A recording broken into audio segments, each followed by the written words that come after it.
On this upcoming attractions, it's a big one. We've got DC Fandome with the Batman, everything. Also, our reviews for Tenet and Queen and Slim, plus a whole lot more. All this on this upcoming attractions episode of Midnight Double Feature.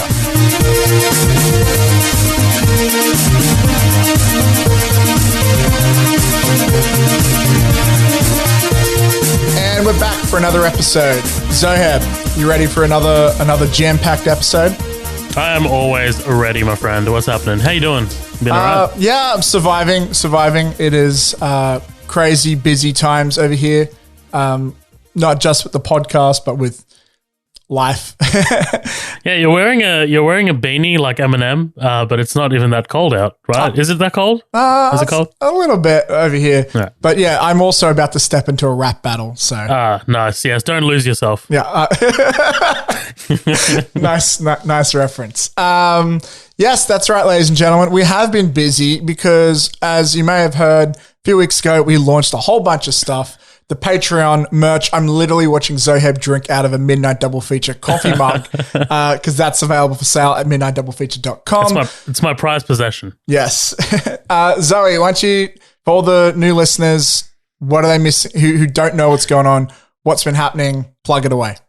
Yeah, absolutely. There's been so much happening internally that we have been able to externalize now. But essentially we've just launched our Patreon. So that's where anyone can join the Green Room. The Green Room is what we're calling our members only club. And you know, we are giving away content because we don't want to get paid to do nothing.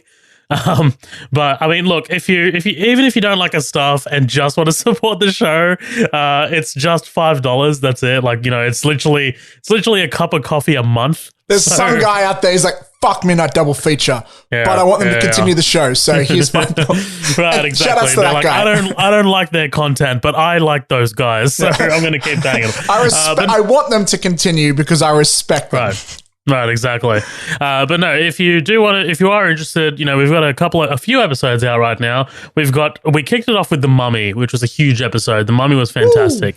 And then me and Colin sat down for about an hour or so and we just shot the shit and talked about movies that we've bailed on. So literally just like movies that we've just walked out on in cinemas. Those feces do not deserve those bullets, man. You should not just be going around shooting people's crap. It's not fair. Absolutely. But I mean, hey, look, that's what we're there for. And then we've also got our latest episode, which just dropped yesterday, called where we cover Daredevil.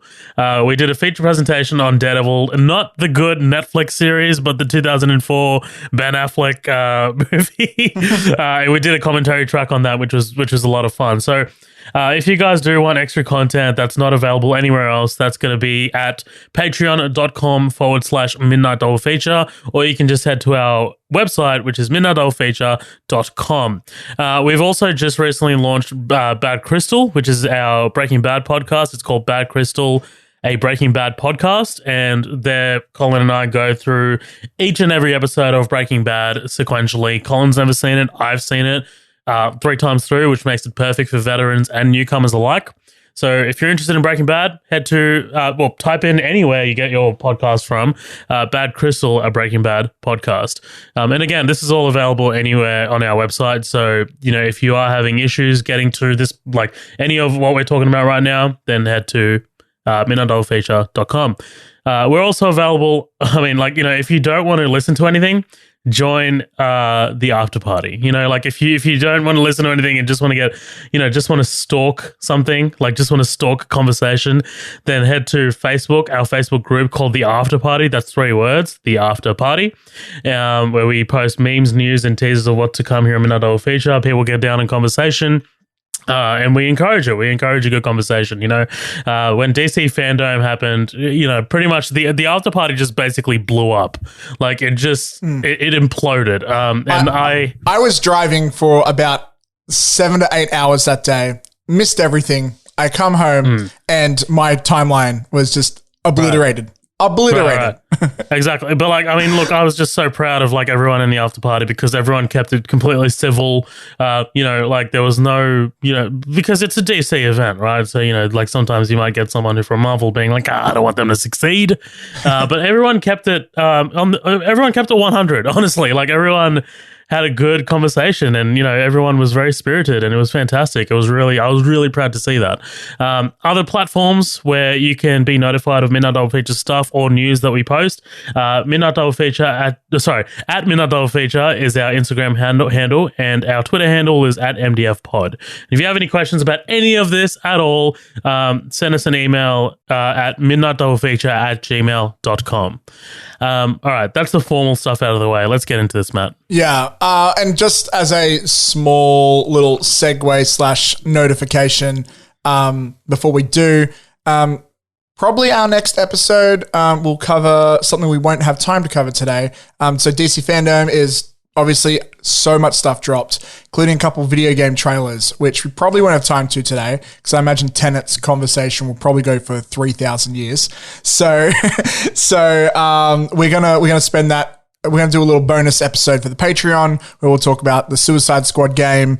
We'll talk about Gotham Knights, and we'll probably talk about the Arkham games too, or whatever the hell comes up in relation to Batman video gaming. So that should be fun.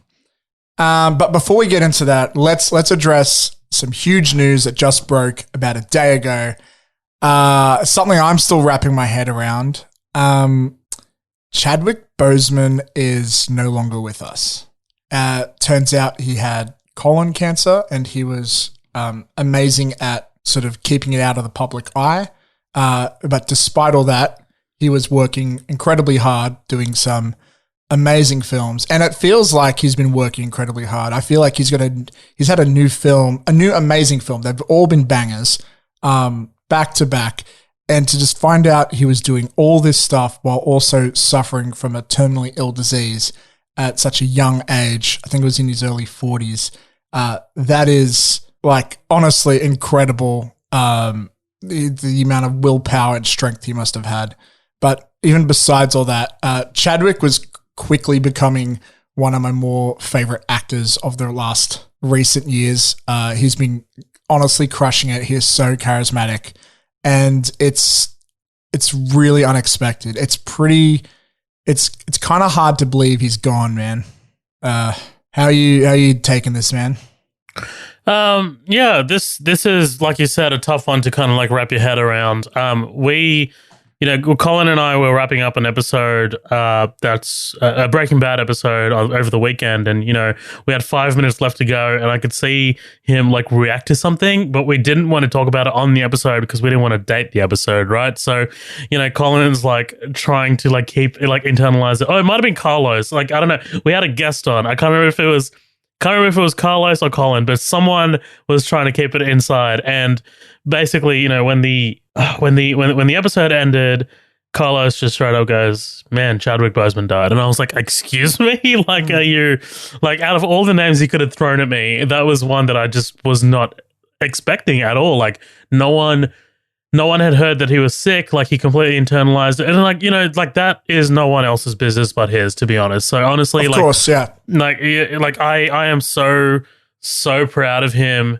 Look, I don't even know him, but like, I don't care because his roles like meant a lot to me. Like, I mean, honestly, like he was able to elicit emotion from me, and to be able to do that, for anyone to be able to do that, I feel like I have somewhat of a connection to them. So, honestly, like, looking at his resume, it looks like he was just getting started, and that's the big tragedy of this. Like, it looks like he was just kind of like kicking off, and in addition to that, you look at what he had planned in the pipeline as well. Like, oh my God, the next 5+ years were going to be amazing for him. And I really don't want to talk about who Marvel is going to choose for the next fucking Black Panther. That is something that I'm not here for, because I hope you're on the same page as that, because I don't want to, I get it. We're all thinking that, like, we're all like thinking, like, what's Marvel going to do now? Like, whatever. I don't give a shit. Like, right now, I don't give a shit. Like, I probably will, like, maybe a year down the track. But right now, I'm good. Like, it's just totally not something that I'm thinking of. It was just, and like any of our members who listen to the Green Room, Colin and I have already kind of like did a bit of like a eulogy kind of thing, like, you know, on our Daredevil episode. That's what kind of kicked it off, because we recorded that episode literally minutes after we found out. But yeah, man, it's a huge loss, and he's become a real life hero now. Like, he is someone who, you know, he's left behind an incredible legacy. You know, he's not the fifth or sixth Batman. He is the one and only Black Panther at this point in time. So he is the one and only Black Panther to many children and many generations. And that is just something that will live on, you know. Yeah. Like, like that. It's just insane. Like, he was a real life superhero from, by all accounts, you know, like all of these tributes that you're seeing, that are just flooding in. It's absolutely incredible to see the stories that he's left behind and the impact that he's left on people. Yeah, man. The role of Black Panther particularly, and I don't want to like act like that's his only big role, because like we just recently covered The Five Bloods, which was incredible. Listen to the podcast, we know how hyped there was for 21 Bridges. Just going into that, man, I was so excited, I remember. But like the role of Black Panther particularly, it's bigger than just one person. It's bigger than even Chadwick Boseman. It's bigger than Ryan Coogler. Chad was just the one who brought it to life so incredibly. But that role literally inspired a generation of people, maybe multiple generations even.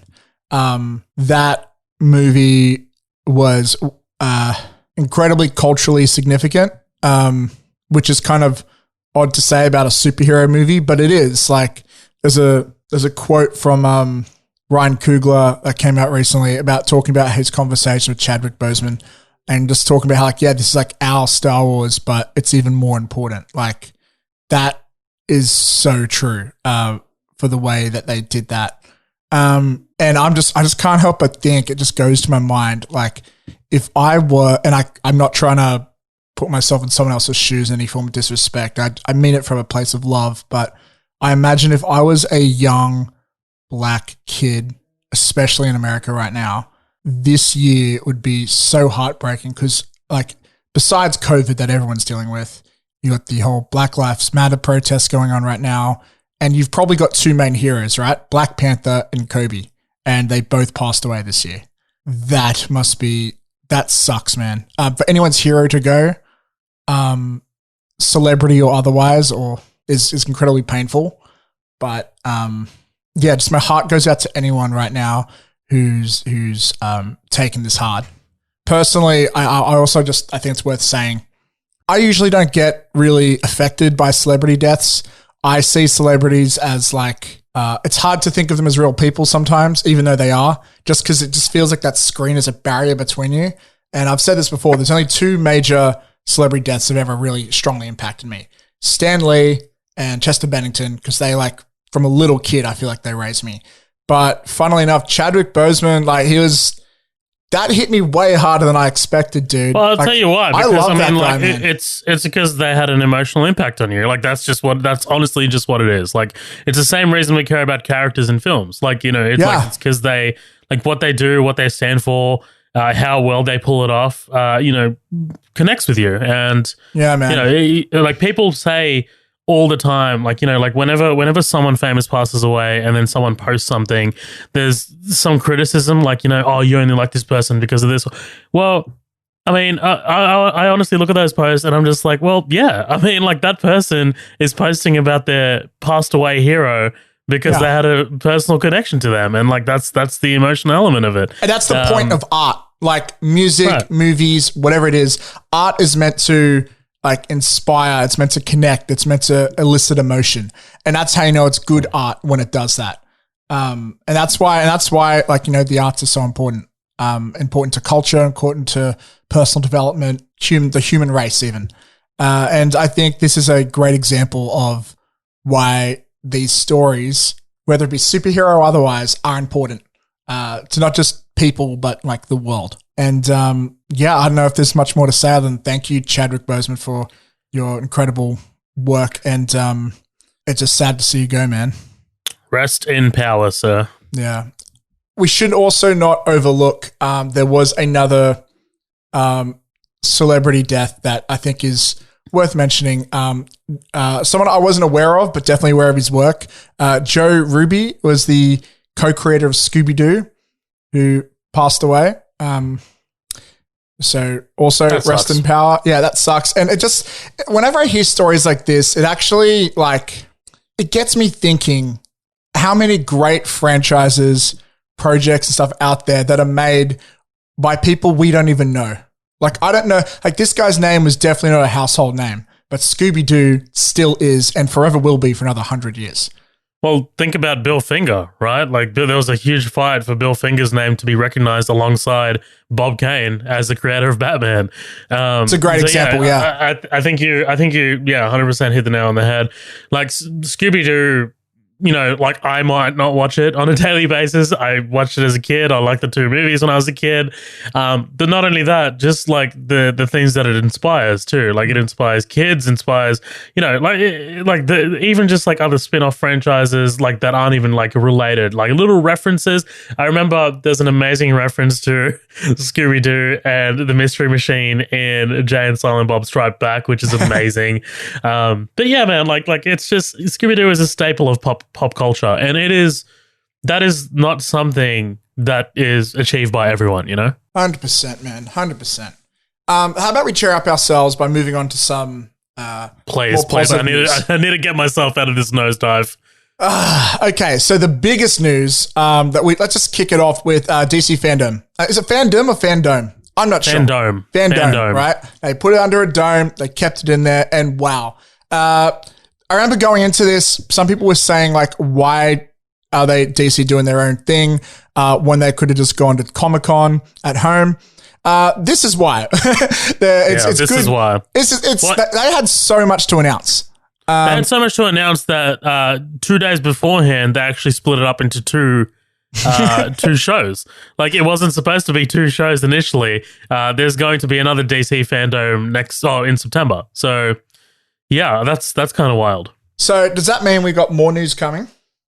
Yeah, but probably not as big. Like, it'll be more kind of like comic book related stuff. Not really film related stuff. There might be sprinkles of it in there, but nothing like this. Damn. Well, we're not going to cover everything like the CW shows. Sorry, but we're not going to cover your trailers. The only person who really cares about it on the podcast is me, and I stopped watching a few years ago. But let's get into the biggest one, I think. It's probably, you could argue there are 2 really big ones, but I would argue the biggest one is we finally got it. Trailer for the Batman. Holy smokes. Holy guacamole, Batman. Zoeb, do you want to start off with this? Because there's a lot to unpack. Wow. Yeah, anyone who's been listening to Midnight Double Feature upcoming attractions for the last 2 years has known how keen I am for Matt Reeves' The Batman, because I think Matt Reeves is just the perfect director to be taking on the reins. He's just the perfect director, period.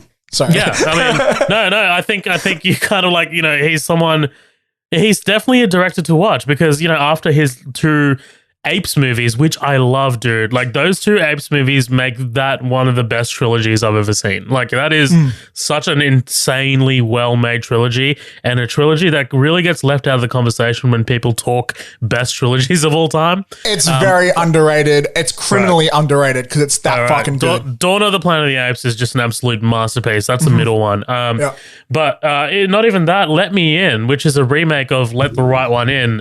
We covered that on the podcast quite a while back, Colin and I. You might not even have been on board, Matt. Like, that was like really early on in our like little resume. But that is such a fantastic horror movie, and just how dark it is and the aesthetic of it really, really lends to Batman. Like, it is about vampires and bats. So there you go. But no, like this trailer just floored me. I mean, look, before kicking this off, Matt Reeves kind of like left a little bit of a caveat, and he's just like, hey, we've only filmed 25% of the trailer. So then I'm like, oh no, the trailer's not going to be that good. Cue a 2-minute and 30-second full-length trailer that I was like, are you kidding me? He's only filmed like 25% of the footage. Like, that's insane. But look, the music choice of it, Giacchino's score with the piano, dude, like especially especially after the line "I am vengeance," and then you see the afterburner of the Batmobile flare up, and then that's Giacchino's score just kicking in. Oh, it's incredible. I think the whole aesthetic of it, it's kind of like. And I've seen this like comparison thrown around a lot. And like I love this comparison because I love this director, and this is a movie that I am wholly planning to cover as our next feature presentation after we do Lock, Stock and Two Smoking Barrels next. But Seven is David Fincher's film, one of his best films in my opinion. But just that really dark tone, the investigative tone, the detective tone, like all of that is here. And it's just, oh man, like the suit looks absolutely incredible in motion. I love Robert Pattinson's like face. Like, when just before that car crashes into that building, he kind of looks over as Bruce Wayne. And I'm just like, that's cool, man. Like he looks like a young Bruce Wayne. I'm sorry, he just does. And after seeing Tenet and his turn in Tenet, I'm just more excited for him, dude. Like, he is an actor who just seems to be blowing it out of the park. That voiceover to me sounds a lot like Bane from The Dark Knight Rises. I know people, I don't see it. I'm sorry, I do. Like, that's the first thing. And then like I played it for my dad and he's like, is that Bane? Well, it might have had something to do with the fact that we just watched The Dark Knight Rises literally like the night before that, because we were getting ready for Tenet. So, we were listening to like Tom Hardy's Bane. But like, it's definitely not Paul Dano's actual normal voice. It sounds like it's through like a speaker or a PA system or something like that. So, it's heavily modified, because if you listen to Paul Dano's voice, it's very whimpery, like it's very soft and very soft-spoken. Like if you watch Prisoners, if you watch Escape at Dannemora, like he's got this very soft-spoken voice. But man, I'm keen. I'm more than keen. Like, Colin Farrell's makeup, like everything about it, like it just looks awesome. Jeffrey Wright as Commissioner Gordon. Like, I love Jeffrey Wright. Jeffrey Wright's the man. Dude, he looks great. Like, we've definitely not seen a Gordon that looks like this, but I'm all in for it. Like, it just... I see some fucking racist shit, dude. I saw some racist comments. I'm just like, are you fucking... What planet, what decade are you living in, sir? Like, like... It's 2020. Like, people of color can be detectives now. Come on, man. But like, not even that. Just the delivery, the line delivery that he gives in the movie, dude. Like, his voice, man. There's a reason he's voicing the Watcher in Marvel's What If. Like, Man, like, look, as far as I'm concerned, if you want to play a detective, this detective character, you only need one thing. That's a solid mustache.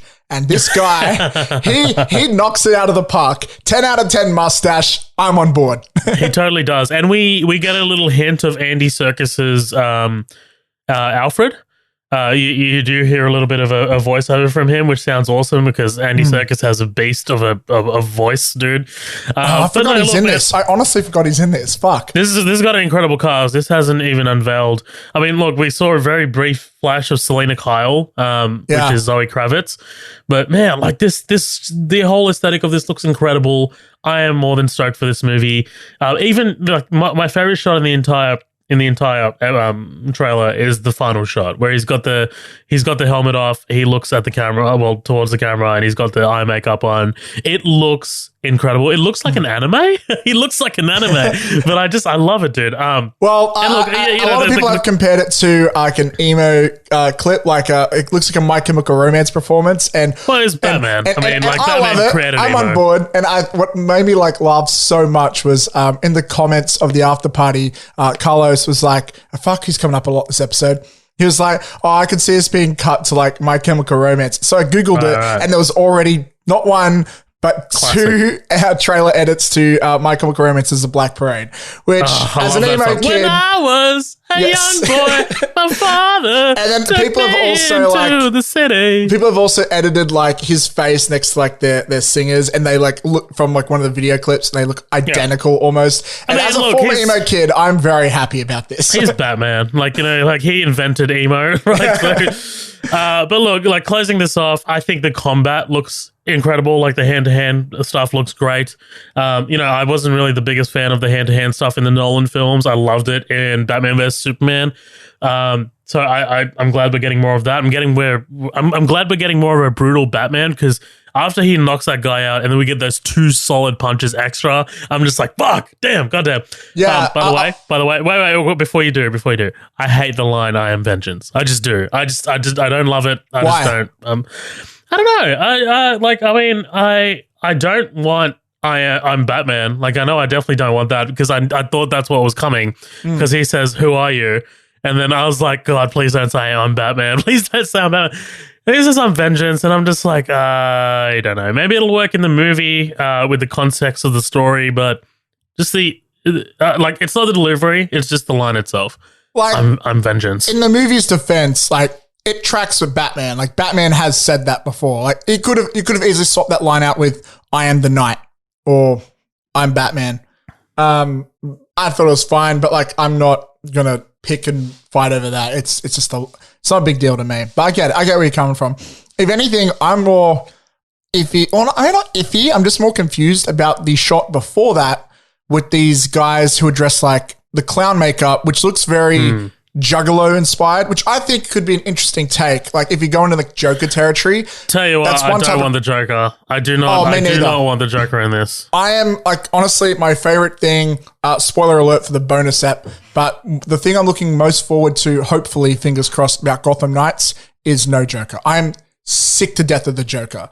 The only reason Joker movie was remotely sort of interesting to me, besides the fact that it was made well, is the fact that it was so different to everything else, because the Joker's been done to death. And I've always thought the most underused Batman villain has been the Riddler, which is why one of the many reasons I'm so excited for this movie. I fucking love the Riddler. And I'm not talking Jim Carrey Riddler. Get into your thoughts. Get into your thoughts about the trailer, because if we start talking about like Batman, like, you know, in a wide sort of like scope, then we're going to be here forever. We've got so much to talk about. Love the visual aesthetic. Oh my God. Love how this film looks. I can see like the influences, the almost noir aesthetic. Love it. Soundtrack. Love it. Love everything. Question for you, Zoe. With the opening sort of like character we see taping up, do you think that's the Riddler? Apparently it is. I mean, like, I'm not getting into like theories and like wild territory here, but apparently it is. I mean, I don't know. Like, you know, he is shown twice throughout the trailer, and that's right at the start, and then when he's like, you know, what is the price of your blind eye, and then that's when it cuts. So like, I think they're kind of like indicating that it might be him. Fun fact about that riddle, I won't spoil anything, even though it's not really a big deal, but people have already cracked the riddle. There's a code on the thing, and yeah, gotta love nerds. I honestly think this might be my favorite Batman suit ever. It may not be the most iconic, but of all the suits, is the one that makes the most sense. I love how it's sort of got that Arkham video game influence in there with the metal, right? Like, it looks like it's been cobbled together somewhat. It's like metallic, but it also looks incredibly flexible. Like, going back to what you said, something I definitely agree. The worst thing about all the Nolan films is the hand-to-hand combat. Particularly in Rises, because when they do it in daylight, you can see the flaws even more so. I know Nolan tried to address it by like sort of changing the suit during the second one, but that's the best suit. I'm sorry, it's one of the best suits in my opinion. It looks cool. It definitely looks cool, but is it super functional? Not the most. Not the most functional. Here's the thing. It's not that I don't think it's functional. I think it's super functional. It's just I think Nolan has a hard time with action sequences. And we'll get to Tenet. I mean, I think Tenet is his best action, like, to date. But I just don't think he was able to do action sequences as well in the Dark Knight trilogy. Nolan is an ideas man. That's where his strong suits are. But we'll get into that more later. So I love how this is like a problem I had with Ben Affleck's Batman, or I shouldn't blame it on Ben, it should be Zack Snyder's Batman, is yes, they went the overly dark, gritty, violent route, which is a cool Batman to do. But I feel like they took it in the wrong direction. I love it when he's fighting people and beating the shit out of people. Amazing. But then when you go to next level of him scarring people for life and like using guns and threatening. I'm sorry, I just do. But like even like in the prison scenario, I'm not crazy about that. But you show me in this one, you've got an angry Batman. He's not just like violent for the sake of it. He seems angry. It's almost like, you know, because he's in year 2, so maybe just getting away with it because his emotions are too invested, kind of like Anakin Skywalker-y or some shit. Like, it makes sense. If you're beating the shit out of like criminals with your fists at nighttime in alleyways, you're gonna be a little pissed off, I imagine. And it just seems weird. I know this is weird to say, but it seems more realistic that Batman would fight like this. And coupled together with like the sound design. Oh, I love this version of violence, of the dark, gritty violence. I think it's a better approach to what Zack did. It's not completely different, and maybe in context it will be different in the film, but just based off that one scene alone, love it. Yeah, well, here's one thing. I don't think that we will get an action sequence as fantastical and drawn out as the warehouse scene. Yeah, because that fits in that kind of like tone and universe. This is more, I think, more of a kind of like a realistic look at it. So I don't think we'll be getting it. We'll be getting the, you know, him kind of like, you know, flipping guys over, like using the what is it, the rope thing to flip the crate and hit the guy. Like, we're not gonna get that shit. Well, I don't know. I think both Snyder and Reeves have had some level of influence from the Arkham games. I don't know if it would be them if they're actually gamers or someone showing them a few cutscenes or whatever. You mean the other way? You mean they've been influenced by it, right? Yeah. Sorry, that's what I meant. Yeah. I think there's some level of influence from those video games, which I think is great because that's probably one of the better types of Batman we've seen. Look, Reeves is a little less CGI stylized influenced than I think Snyder is.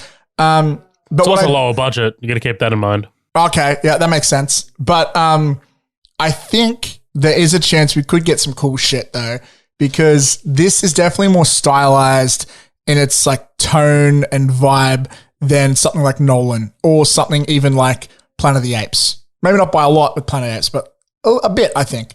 I'd love to see where they go with action for more things. I don't think it's going to be the forefront. I think this is a detective story sort of first, but yeah, and I'm really excited to see what they do with Penguin, and really excited to see what they do with like this world. They're clearly building a world, and Warner Brothers has been very vocal about how there's like a spin-off TV show going with it, which kind of doesn't make any sense to me because they've already made that show. It's called Gotham, about the underbelly of it all.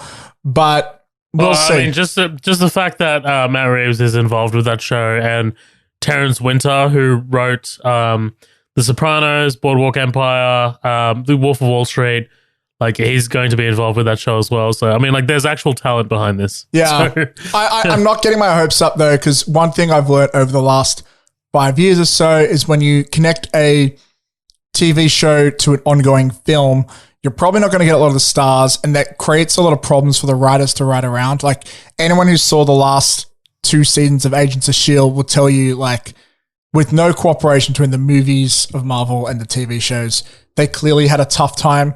To get around Endgame, they used time travel, so the characters would have to get involved. That is awkward. I hope nothing like that happens with that project.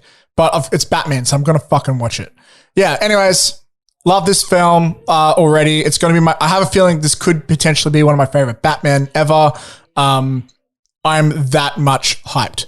Let's go. I feel like if I say anything more, it's cool, just so going to be... You've got no expectations. They're awesome. I'm biased as fuck. This is the best movie ever made. Like, straight up. Wait till I get to Tenet. We're going to have some interesting conversations with Tenet. I hope we still be friends after this. Let's move on, though, to the other big one from Comic-Con at home. What the fuck? VDC Fandome. But it's like, we've kind of seen half of this shit already. The Justice League Snyder Cut. Not a lot to see here, though, I think. Did you have any major takeaways from this trailer? You know, it's interesting because we've talked about the Snyder Cut quite a few times now on upcoming attractions, and I am not, you know, initially I am not someone who got on board with that. I was just like, oh yeah, whatever. It's Zack Snyder's version, whatever. Like, you know, but here's the thing. After I spoke to Sean O'Connell, right, like, you know, which is a interview that we had with the Cinema Blend managing director, he's writing a book on it, released a Snyder Cut. It kind of like drew me in. Like, dude, I'm kind of like going down this rabbit hole of like, I love the idea of a director getting their shot at showing what their original vision was. Like, like I like that idea of like, this is a guy who left the project or was kicked off. I don't know. There's rumors, whatever, because his daughter died. Like that's definitely a fact. His daughter did die. She committed suicide. I love this whole idea of like, the fans are going to rally together and do something good. Like, like they're going to rally together and pretty much demand that Zack Snyder get another shot at this because it's kind of like, it's sad that it's Zack Snyder's name at the end of the 2017 Justice League still. Like, it comes up with directed by Zack Snyder, which it is not categorically. Yeah, definitely. So, like I'm kind of like getting really on board with this with this particular take on Justice League. It might be terrible. Like, I'm just going to say it right now. It might be terrible. I don't give a shit. Like, if it is, I'll just be like, that's too bad. Like I'm not overly attached to the Justice League, as in this incarnation. I'm really more attached to the story behind it. I'm really more attached. Then again, I was not this way initially. Like I was not, that was not whatever. But, and just to put full cards on the table, the way I'm coming at it, similar but different. What gets me so interested about this, and you know this about me, Zoe, I love Franken films.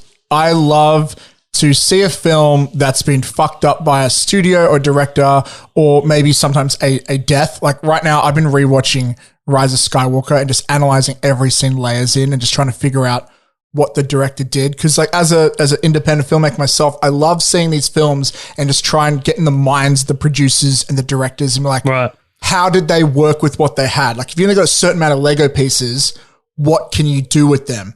And this will give us, now that we're finally going to get this, and it's going to be 4 hours long, holy shit, we're going to get a much bigger picture to compare to Joss Whedon's Justice League, and we can see it all. Let me finish. So, I think it kind of goes into what you were saying. So, like, it's weird that WB hired Joss Whedon, someone who has the complete opposite sensibilities of Zack Snyder. Like, they're two very different directors with two different tones, two different approaches. And like, Sean raised that in the interview, and like that really kind of like made me think. I'm like, oh, that's pretty true. So look, when this trailer came out, I was just like, it feels like a passion project. Like the song choice, the way it's cut, the way it's edited, it feels very passionate. Like it feels like someone who, with the Hallelujah song, it feels like someone who is like, finally, finally I'm getting my moment.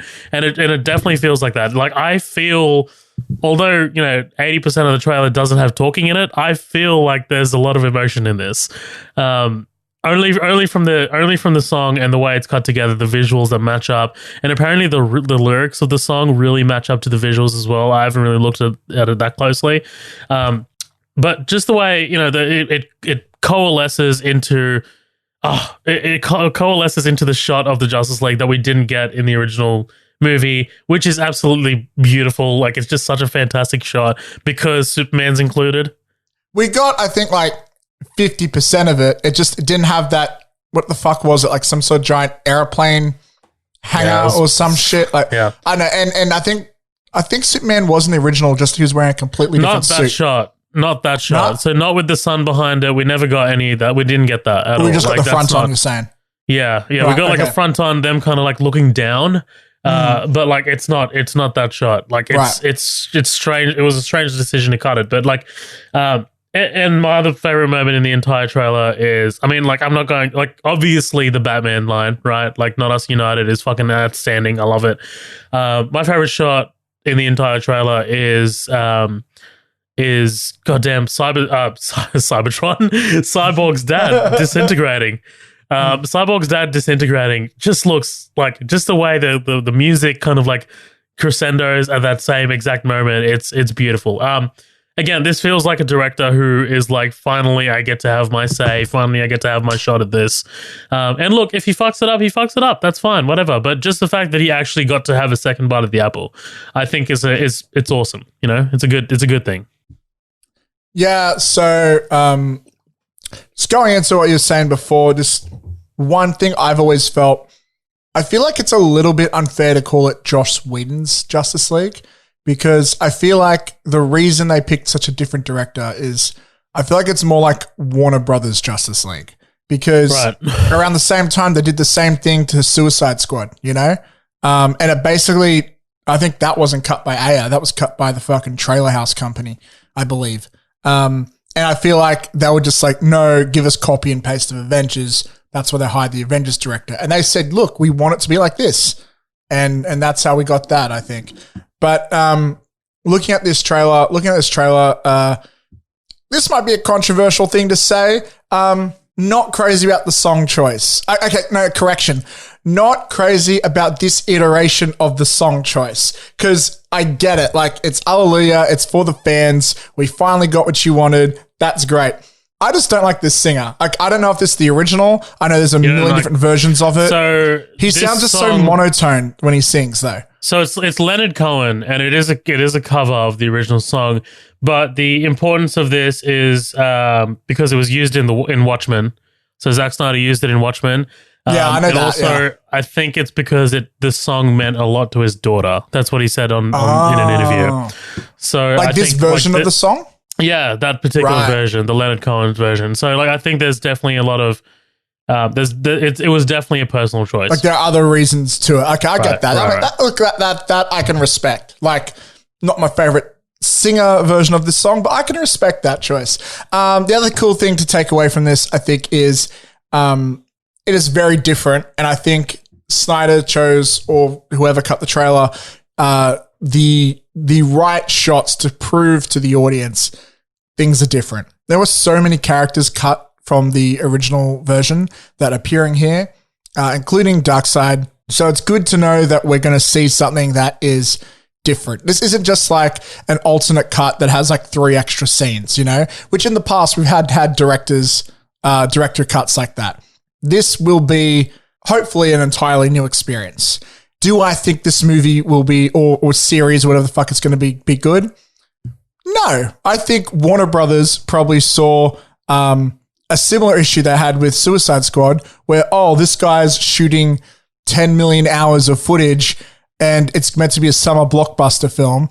This is going to not go down well with general audiences. I think hardcore DC fans are going to love it, but general audiences aren't going to sit through all this, especially since it seems like the first half or the first quarter is mostly going to dive into these like origin stories. Like Cyborg, we know, had a Kylie cut like subplot of him, you know, with the football stuff and his dad and all that stuff. Like, they probably just wanted to hurry up and get to the action, which is I understand the choice, but that's Warner Brothers fucking up from years before that by not doing the Marvel route and giving them more solo films, which is a criticism they were getting, probably close to 10 years ago now or some shit. Like, that was a choice. So it's also their fault for painting Zack into that corner as well. But I think at the end of the day, like I said before, I still think it's very interesting and I can't wait to see it, because we can see it all through a whole new light. We can see more pieces to the puzzle. And I think that's always, at least for like nerdy ass motherfuckers like us, that's always going to be interesting. So yeah, I'm looking forward to it. I don't care if it's good or bad. I just want to see it. Admittedly, it's for different reasons than most, but I think it's going to be very interesting. And I think Warner Brothers made a very smart decision by putting this on their new streaming service, because this is going to be what gets people in.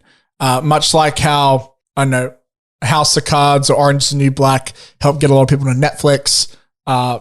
This will be that for HBO. It's a good choice. Let's move on though, shall we?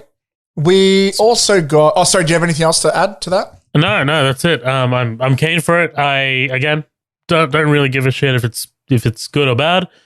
I kind of like am really on board with a filmmaker getting his vision out there.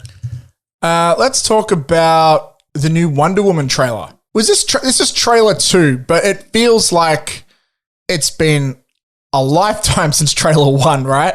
Thanks to COVID. Unfortunately, they had to sort of pause their marketing campaign because of a little virus that won't be named. I'm loving this trailer. It gives us so much new information compared to the last trailer. What do you think of this trailer, man? Yeah, I think it's a good trailer. Look, I actually think the first trailer is a lot better. I know, I'm sorry.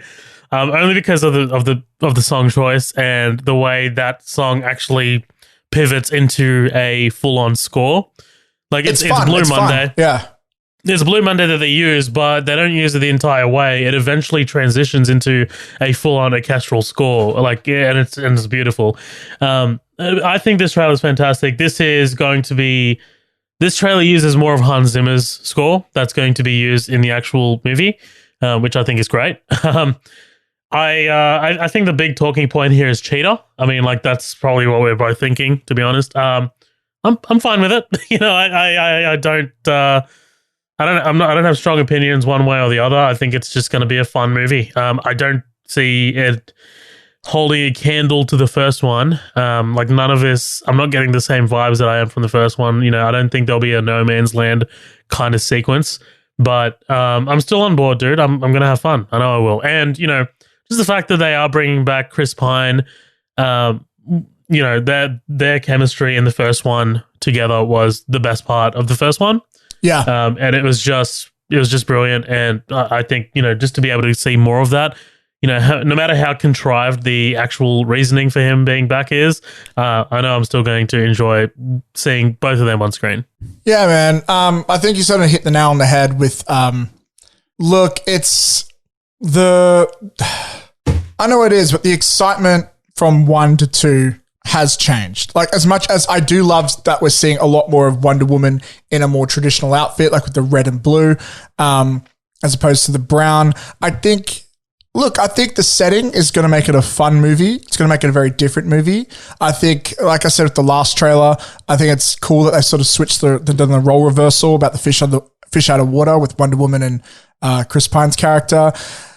But were you about to say fish underwater? Fish underwater. No, that's Aquaman. Okay. That's what I was going to say. That's Jason Momoa's character, the fish underwater. Right.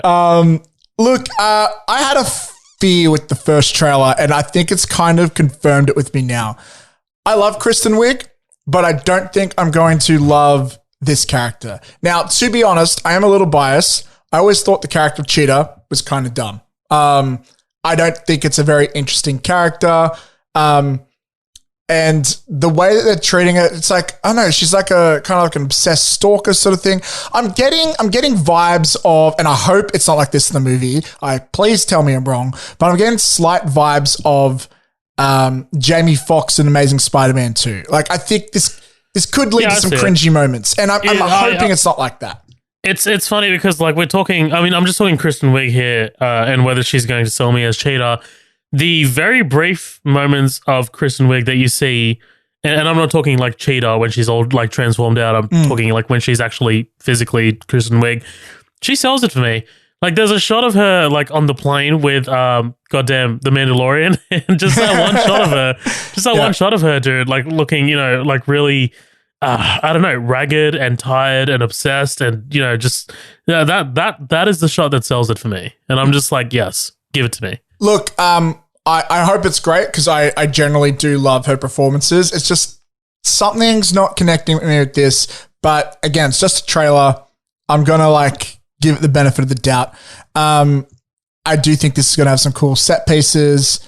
I'm looking forward to it. I'm cautiously optimistic. I think I'm already feeling I'm probably going to like this more than I did Captain Marvel. It's probably not fair to compare those films, but look at me, I'm doing it anyways. But yeah, I think just the first Wonder Woman was so fucking great. Why are you comparing those two? Because they're both women? Women in red and blue. Son of a bitch. Women that fly and wear red and blue. They have similar costumes, okay? You misogynist. You're cancelled. You're cancelled, Matthew Bauer. Damn it. Look, it can't. The thing is also, if you compare, there's a similarity between this and Captain Marvel with the whole her as an adult cutting to her as a child thing. Like Captain Marvel also did that too. I wonder if it's a coincidence or if it was inspired by it. Right? Yeah. Like that's 90s. Actually, yeah, it's 80s. like 80s to 90s. It's not that far off. This is like mid 80s too. I wonder if the 1984, using that year, has a relevance to the story because, 1984 has a lot of connotations with it. But 1984 was I can tell you what, right now, a huge year for movies. Well, I mean, in addition to that, like there's is it a story of the movie 1984. Right. Yeah. It's the kind of like the oppressive government. Like that's what it is. And that's like what people say. It's like a saying now. That's how like well known it is. Think about it. Think about this. So 1984 is about the oppressive government. Let's take what we've seen from the trailers, right? They fight in the White House. The bad guy, the Mandalorian, is going for some kind of political position, right? Probably to be oppressive. True. So there's going to be like elements of it in it. I believe that character, I can't remember exactly, but he's based on something from the comics that does something to do with like manipulation, or he brainwashes you or something. And I remember he's got a rock. I can tell you what's going to happen already. Like, I mean, it was in the first trailer. Lay it on me. He's got this kind of like rock thing that he holds up in the first trailer, and I don't know why. I don't know. I like, look, if I nail this, dude, you're buying me dinner because he's got this rock. Right, and I think that's what brings back Chris Pine. Yeah, that's what I was going to get to. That's like he says, I can make your dreams come true, whatever. It's kind of like a genie thing. Yeah, so maybe at the end he turns out he's an illusion or some shit, or maybe he is resurrected. Who the fuck knows? Who the fuck cares, honestly? But yeah, looking forward to it. I just love the fact that we're seeing a lot more of the golden shiny whip because I think it just looks really something. Cool. I think the fact that we're both more interested in seeing Chris Pine and Gal Gadot together than Kristen Wiig. More than the actual reasoning of Chris Pine coming back speaks volumes, right? Like, we're more actually interested in them on screen than we are the plausibility of him coming back. Like, that is a credit to the first film. And to be fair, I'm pretty sure Patty Jenkins is probably in a similar boat. Just like, I don't give a fuck. I don't give a shit. I just know that they have to be on screen together. If I want this movie to be a good movie, they have to share a bunch of scenes together, or who's going to give a shit? Because that was the strength of the first one, right? Right. Let's move on though to, we've got one more major thing from DC Fandom. Very small one. I'll just give it a quick mention. After like what feels like, I think it's been 8 years or something. They've been talking about it forever. Dwayne Johnson's Black Adam finally got, it's not even a trailer or a teaser. It's kind of like it's moving images by Boss Logic. Boss Logic, yeah. That's literally what it is. That's pretty cool. From Melbourne. Yeah, man. Shout outs to Aussie creatives out here. The one big exciting reveal that I took away is, so in this he will fight not the Justice League. I think it's like the Justice Society or something. And those people are, I thought I had it written here. I don't. One of them's Dr. Fate. That's the one I care about. The others, I don't know if I know them. I'm going to stall time, or you can look that up if you want. I don't. Okay, they're superheroes. They're B grade DC superheroes. The coolest one is Dr. Fate. And yeah, it looks like the other big takeaway is that actually gets me thinking, thank fuck, is they're keeping him as a villainous character. He's literally going to fight superheroes, which to me is like cool because look, this is a $7 Productions film. They are heavily invested, and all of them are always like, hey guys, remember, we got to keep Dwayne Johnson looking family friendly, and he's got to crack a smile and wink at the camera, and kids have to want to be him when they grow up. Well, yes and no. So that's something interesting because Pain and Gain is produced by $7, and Pain and Gain, he is a psychopath. I haven't seen that one. So, but every other film I would say that is. So that's interesting to me. That's interesting. I want to watch it now. I want to see Dwayne Johnson be he is kind a of unlikable crazy person. I want to see him be unlikable. Like I want him to act to be unlikable, you know? Well, watch Pain and Gain. Awesome. I'm very happy to hear that because he would make a great villain. Now, he's still the protagonist of this film, so who knows how that's going to go. But yeah, I'm very interested for that. Also, Shazam got a poster, and Black Adam is a Shazam villain. I wonder if he'll have an appearance in that.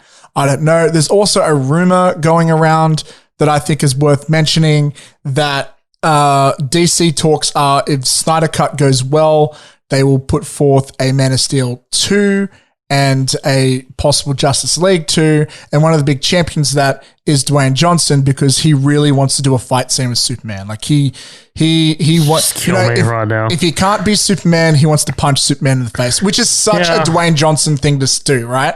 Like he had to be Hercules. Now he's got to punch Superman in the face. Like that's so him. You want to hear a take? Yeah. Right now? I'm not interested in Black Adam at all. Like nothing. I mean, look, maybe it's the fact that they didn't show footage. Maybe it's because I think I'm burnt out on Dwayne Johnson right now.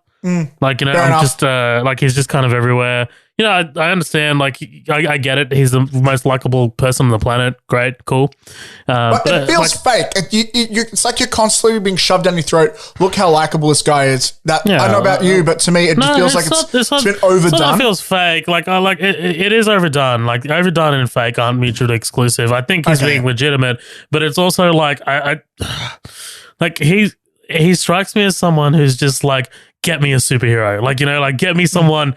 Like, let me be a superhero kind of thing. And it doesn't feel legitimate. Like, it doesn't feel like Robert Downey Jr. It doesn't feel like, like, I don't know. Maybe it's because I know nothing about the character too. Maybe that, like, look, Black Adam, from my limited exposure with him, I don't find him very interesting. From my understanding, he was always kind of a villain. And then in recent years, they've tried to make him more of an anti-hero, which is probably because Dwayne Johnson wanted to play him. That could be wrong, but that's the impression I've had for the last 5 years. Yeah. I mean, like, I'm not gonna start caring until I see footage. So yeah. But yeah, the thing I take away from this the most, which I find interesting, is like even his voice. He's not doing his whole, look, I do it for the kids. Women want to sleep with me. I'm so strong. Everybody loves me. No, he's doing the whole like, I am very bad guy voice. And I'm like, okay, I haven't seen a movie with a protagonist like that in a while. It might be a breath of fresh air for him. So cool. I'll see that. But yeah, let's wait for some footage. I think that wraps up us for now for DC Fandome. Is that, do you have any other comments, thoughts, opinions? The Suicide Squad? Oh, fuck. Yeah, I forgot about that. That's kind of a big one, right? I mean, yeah, but there's not too much to say on it. It's more of like a behind the scenes sort of like look at James Gunn's The Suicide Squad, which looks great. That's honestly all I have to say. It looks like there's a ton of explosions. Everyone's saying how James Gunn's the best person to direct this, which I agree. It's clearly a massive PR move. Actually, here's something that I found really interesting. Someone described it as a 1970s war film, and I was like, that interests the fuck out of me. Like, like a kind of like a Apocalypse Now kind of thing. I was like, yeah, give it to me. Yeah, I'm going to pull it up now, but James Gunn, I think, posted today his main influence. Pull that shit up, Jamie. Let me. Yeah, I'm going to do a Jamie right now. His main influence was a film, I think, from the 70s. Let me just find it. And the other thing about this was, like, I think the poster is even a similar style. What was it called? It was called, The Dirty Dozen. Yeah. Very influenced by The Dirty Dozen. That makes sense. Yeah, and like the poster is even a very similar art style.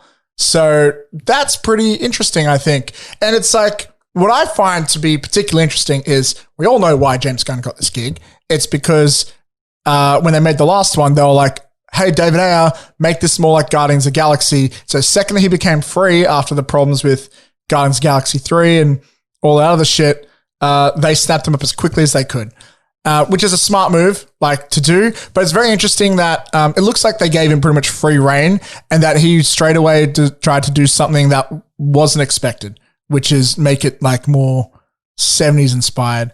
But, we still got Margot Robbie. We still got, what's his name? Captain Boomerang, Jai Courtney. We still got some of the classics. I just think it's really interesting that the main thing they're shining light on isn't the stars of the film, but rather the director.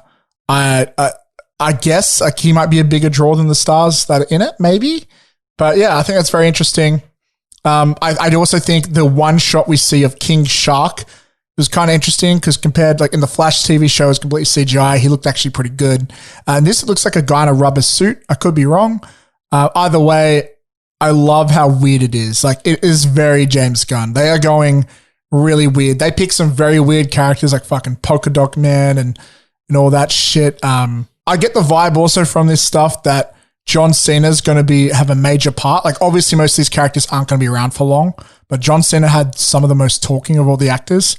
So I think he could be like one of the more main protagonists, but who knows? I expect most of these guys to die.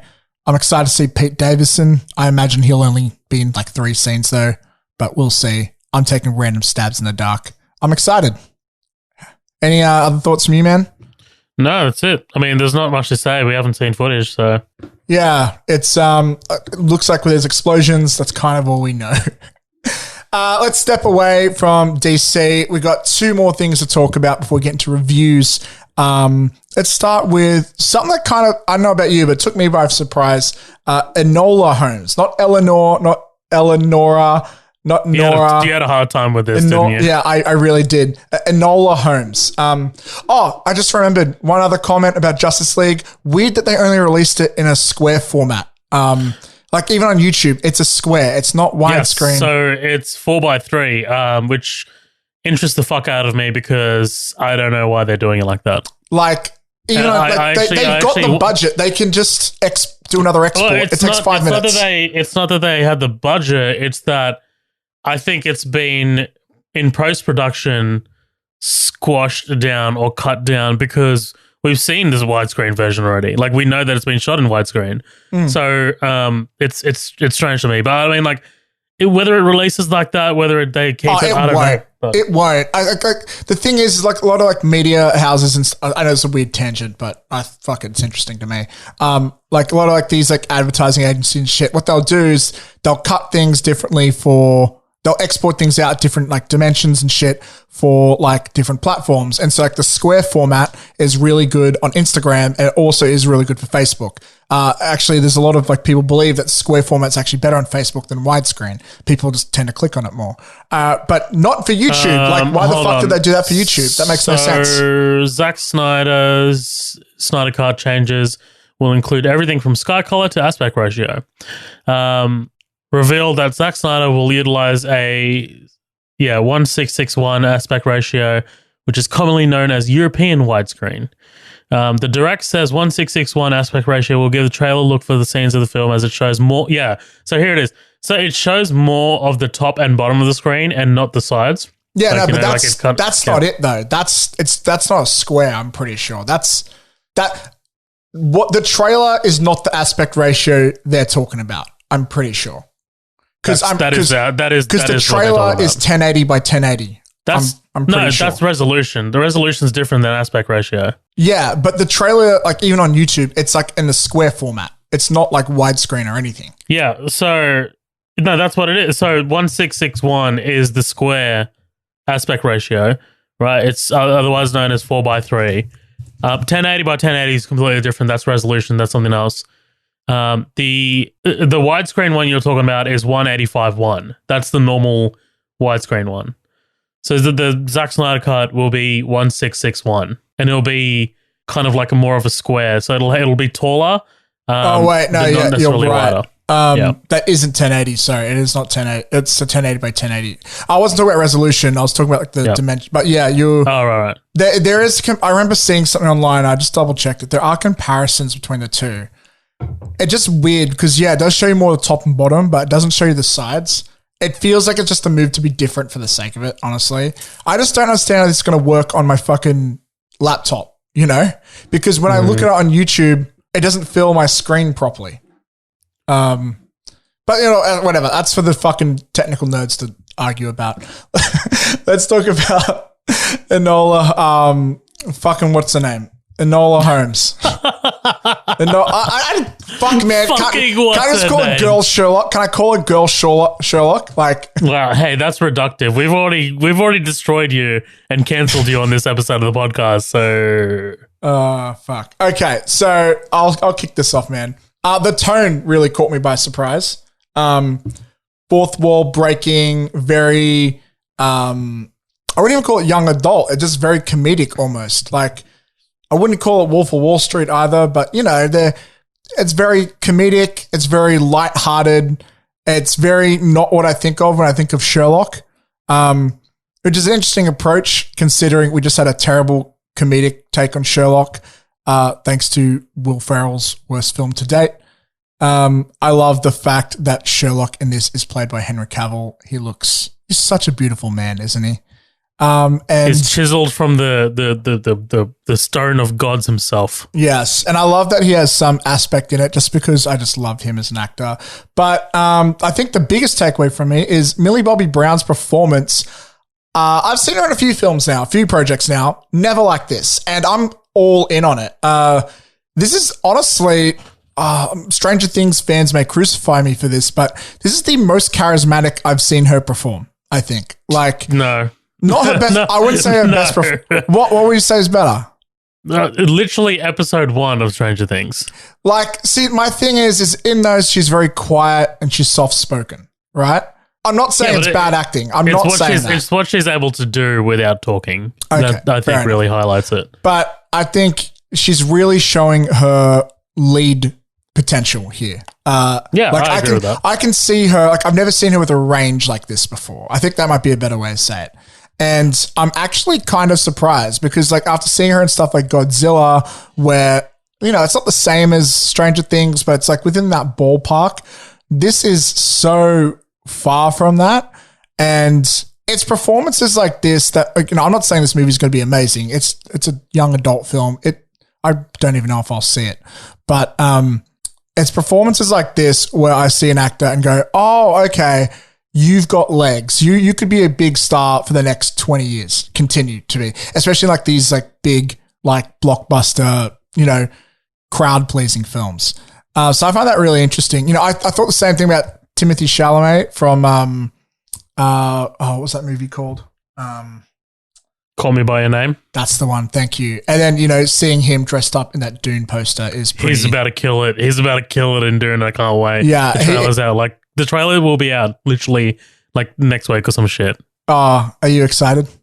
Oh, God. But yeah, like those are my main takeaways from this trailer. Just mostly Millie Bobby Brown's performance. It's just so unexpected. I don't know, I've just never seen her like this before, and I'm all in for it. Any thoughts? It looks fun. I mean, like it's that's all I'm saying. It just looks like a good time. I might not really see it. It's not really geared towards me. I mean, even though I love Sherlock, I like Sir Arthur Conan Doyle wrote some amazing books. This is not based on those. Although this is based on a book series by Nancy Springer, it's not really based on Arthur Conan Doyle books. I think it'll something a lot of people don't realize. Sherlock Holmes is in the public domain. Like, you could release a Sherlock movie tomorrow and have no legal repercussions. Right. Look, I think it'll be interesting. I do like Millie Bobby Brown. I'm keen to see what else she does beyond Stranger Things. Like she's adorable. Like, tis I. I like her, man. She's fun. Yeah. So that's it. That's literally all I have to say about this. Our last one to talk about, this stirred up a bit of a conversation in the after party, and rightly so. It is definitely an interesting trailer. It's an interesting project that I didn't know was being made, and it feels almost too soon, to be honest, but I'm still all in for it. I'm definitely going to watch it. The Comey Rule is a new trailer that most people are pointing out because it has Donald Trump in it, or a performance of Donald Trump. Although he's not the main character, he seems like he's the antagonist. It's about Joseph Comey, a ruling which happened, was it last year, I think? I think it was last year, it went through, and now there's a movie about it already. What's your takeaway on this, man? I think it looks good. I mean, whether it's too soon or not, I don't really get involved in that conversation because I think it's an artistic interpretation. Like, I don't, I don't really care about whether it's too soon. That's not really something that interests me. I think that this is a fantastic looking production, to be honest. I think Jeff Daniels and Brendan Gleeson are great are really two strong actors that can really carry this through. So honestly, I'm just really stoked. And I'm keen to see this. Like Brendan Gleeson is a British actor, very famous for playing Mad Eye Moody from Harry Potter. But yeah, like, you know, to see a Brit play Donald Trump is going to be interesting. I think he nails the kind of like the visual of it, you know, the look of it, kind of like the hunch that he's got as well. So I think it'll be good, man. Like it's a 2-part kind of like mini series or like a long movie that they've split into 2. But yeah, look, I'm keen. I don't really care that it's too soon because I don't think it's too soon. Like I just like whatever. If you think it's too soon, don't watch it. That's honestly the bottom line. So I do think it's interesting because it's based off a political. I wouldn't call it a scandal. Let's just say something very political that happened very recently. I do think it is impossible to make this without a political bias, and the people who will hate this movie will hate it even without seeing it. They'll hate it regardless because of their own political bias. Well, don't forget we're very close to an election as well. Oh yeah, like this could be a player in that. That being said, I did follow that whole situation very closely. I don't know why it interests me so much. I'm an Australian. I don't even live in America, but I did follow it pretty closely. I did find it really interesting. But this is also, I just find it really interesting that like everyone involved is still alive. It's like usually like these sort of based on true story things, there's a lot of distance. Like, no, we can literally get the reactions from everyone involved tomorrow. Like, I think I'm really excited for when this comes out and just see the press tour for it and just seeing what happens on Twitter, and seeing the reactions from everyone involved, including Trump. I think that would be very interesting, as well. I'm not sure if it's based on a book or anything, but yeah, I do think. I think it's original. I doubt there'd be a book written that soon. Yeah. Yeah, well, that's the thing. It's hard to believe that it's even a movie. It's a movie, right? It's not a series. It's a 2-part series. Okay, right. So it's like a movie cut in half. Look, I think the thing that is also really interesting is seeing this version of Trump, like the way they've used the makeup, the voice. I think it's pretty close. It's pretty good. It doesn't feel comedic. I think like his look is very cartoonish, even in reality. Don't want to offend anybody who follows. No, you can offend them. But, okay. But yeah, I think, like it is interesting to see, like, it's pretty good. Like, right. Like this could be a contender for best makeup. Like the way that they were able to get him so close and even the performance, like it feels very believable. Even with Comey, yeah, but like Trump particularly because it's such a unique silhouette and voice.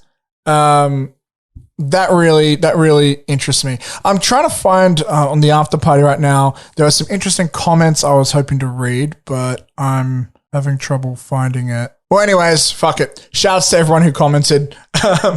You guys are awesome. It was a very interesting conversation. If you'd like to see it yourself, why not join the after party on Facebook and be there? Yes, I've just been a tease, but we've got a lot to cover today. So let's move on. We've got 2 reviews. We've got Tenet and Queen and Slim.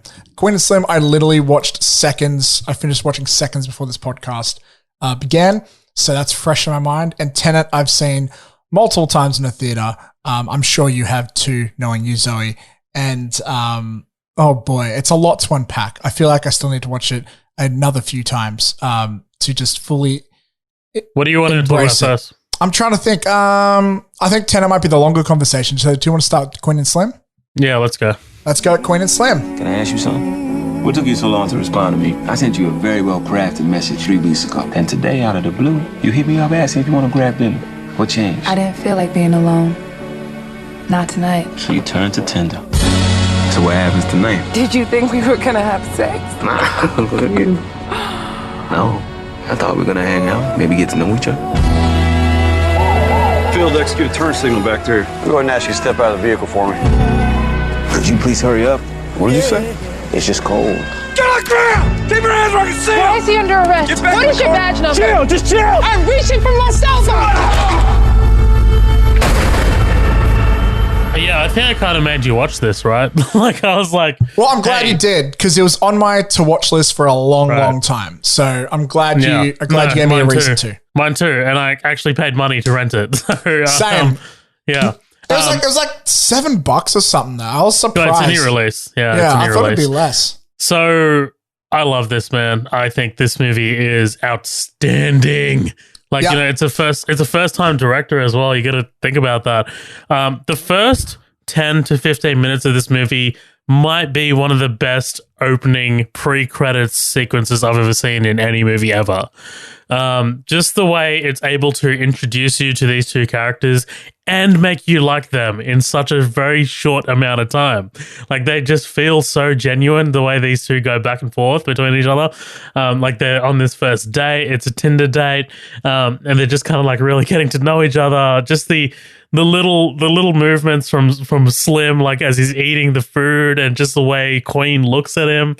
And then we get the cop pulling them over, and it's just it's going to go wrong, right? Because this is a movie that's released in 2019 and stars two people of color, right? Like, this pullover is going to go wrong, and just watching it go wrong and go south so quickly. Yeah. Oh man, like it's absolutely outstanding. Like, in terms of like how they pull it off, man. Like, it's just so good. And then that kind of like starts this Bonnie and Clyde kind of story where they're kind of like on the run. But not only that, like, their story is heard around the United States as they're on the run. And, they encounter people who are both inspired and disgusted by them. And just to see like the two kind of like opposing, I guess, arguments for what they did. Like, it's a movie that came out in 2019 and has so much relevance in 2020. Like, it's kind of insane. Like, this movie predicted so much. and sadly, it will be relevant for probably many years to come. Yeah, very sadly. But I mean, like, man, I think this is two of my favorite characters I've seen in a very long time. Like, these two are just so infinitely watchable together. Daniel Kaluuya, I mean, I've waxed lyrical about him for so long. He's so good. Talked about Judas and the Black Messiah. We talked about Get Out. We talked about Black Panther. The guy's just a goddamn rising star. And I'm just keen to see what else he's got under his belt. Jodie Turner-Smith plays Queen. This is her first movie. Could you believe it, dude? Like, this is insane. Insane. She is absolutely incredible. But the cast is like kind of like rounded out by like really good supporting actors. Including Flea from the Red Hot Chili Peppers. Right. There you go. Flea. Flea from Red Hot Chili Peppers. He was in something else that we covered as a feature presentation. I can't remember. Very recently too.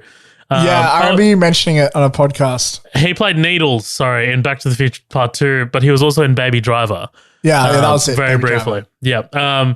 Chloe Sevigny from goddamn, I've got the book right here, American Psycho, and became Woodbine from so many things, including Fargo, one of my favorite shows of all time. Man, I just think this is such an amazing story, and just the ending of it is just so heartbreaking because you fall in love with these two and you want them to succeed, but you kind of like figure out halfway through that this is going to end tragically. Like, that this is like what they're doing, what they're saying to each other, the fact that they're, riding horses and sticking their heads out the window. Like, that this is going to end tragically and that they are enjoying their last few moments as they're on the run from the law. I just think that this is one of the best movies I've seen in a very long time. I think no one talks about it. I think it should be talked about, and it should be put on a pedestal. My one kind of like ding on it is something that I think probably what I'm going to ding it for is the licensed music. I think the licensed music works really well, but I am a sucker for a score. But it's a road trip film. I know. But look, like I'll give it the closest thing to a 10 that I can, and that's a 9. Like, I think it's just absolutely incredible. It's a fantastic movie. Yeah. Oh man, I think these type of films need a licensed track. Like, they're in a car, there's a CD player. Okay, I'll stop. Look. What can I say that you haven't already said? Something I'm glad you touched on, because that was I was surprised that this is the thing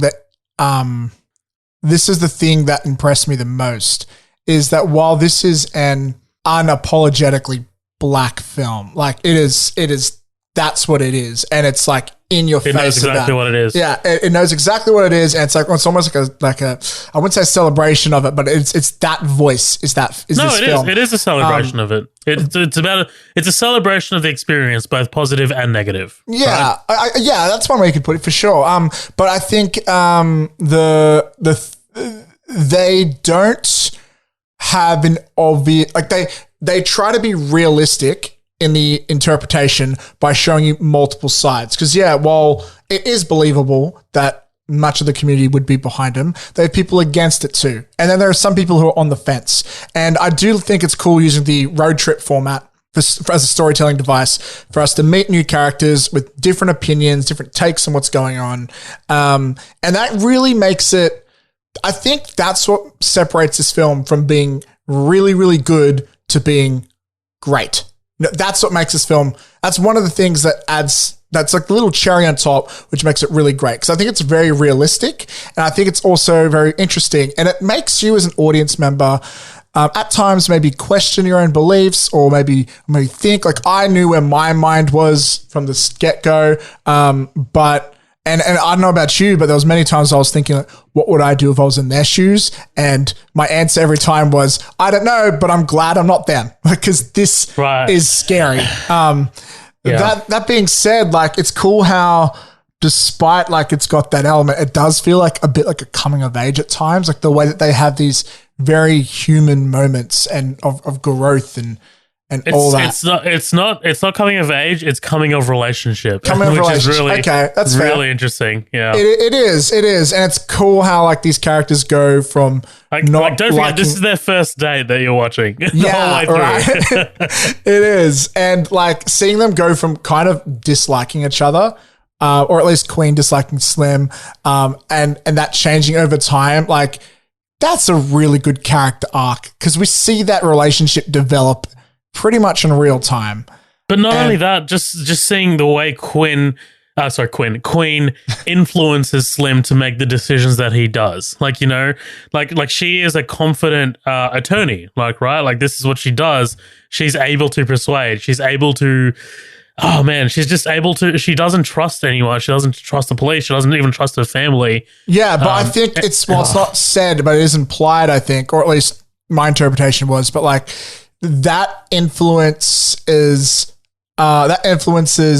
Slim's decision making, because like, oh, she's a lawyer, she's smart, she's this, she's that. Of course, I'm going to trust her. And then, like, especially in the beginning, then you realize, no, that was kind of her panicking rather than based on actual things. Like, that's, I don't know. I think that's really interesting. It's very realistic. I think these are very well written characters, which is always nice to see. Written by Lena Waithe, by the way. Lena Waithe is in Master of None. Yes. She played, I was going to say that before. Yeah, she's very great. She's also acted in a few things, and she's coming up, man. She's very good. I like her. Very layered opinion there. yeah, it's very just on the note. But you did say, first time director. You are correct, first time director. But this woman, Melina Matsoukas. Not Mansoukas. Yeah, not Matsoukas. She has directed a shit ton of music videos of some, like, honestly, some of the biggest black artists out there. Beyonce, Rihanna, and Jay-Z all seemed like this their go-to director, it seems like. There's some other big names too, but those particularly stand out. I think she might have directed some episodes of Master of None as well. She did, and she definitely wrote some too. Oh, wrote too? That's cool. What else do I have to say? I really like the lighting and during some of these nighttime scenes. I don't know why it stood out to me. It just did. I loved Uncle Earl. He's a cool character. I like a lot of the characters we meet along the way, especially like the comedic ones. Like, this movie is definitely not a comedy, but it's not afraid to have comedic elements in it. The leads obviously are very charismatic. In fact, I would say the entire cast is really solid. I like the entire cast. I like the music, and just, go back to the ending, man. Like,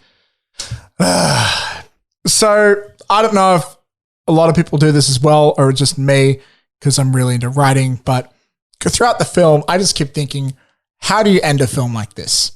And I just kept thinking, well, it's a Bonnie and Clyde take on Bonnie and Clyde. It has to end tragically, right?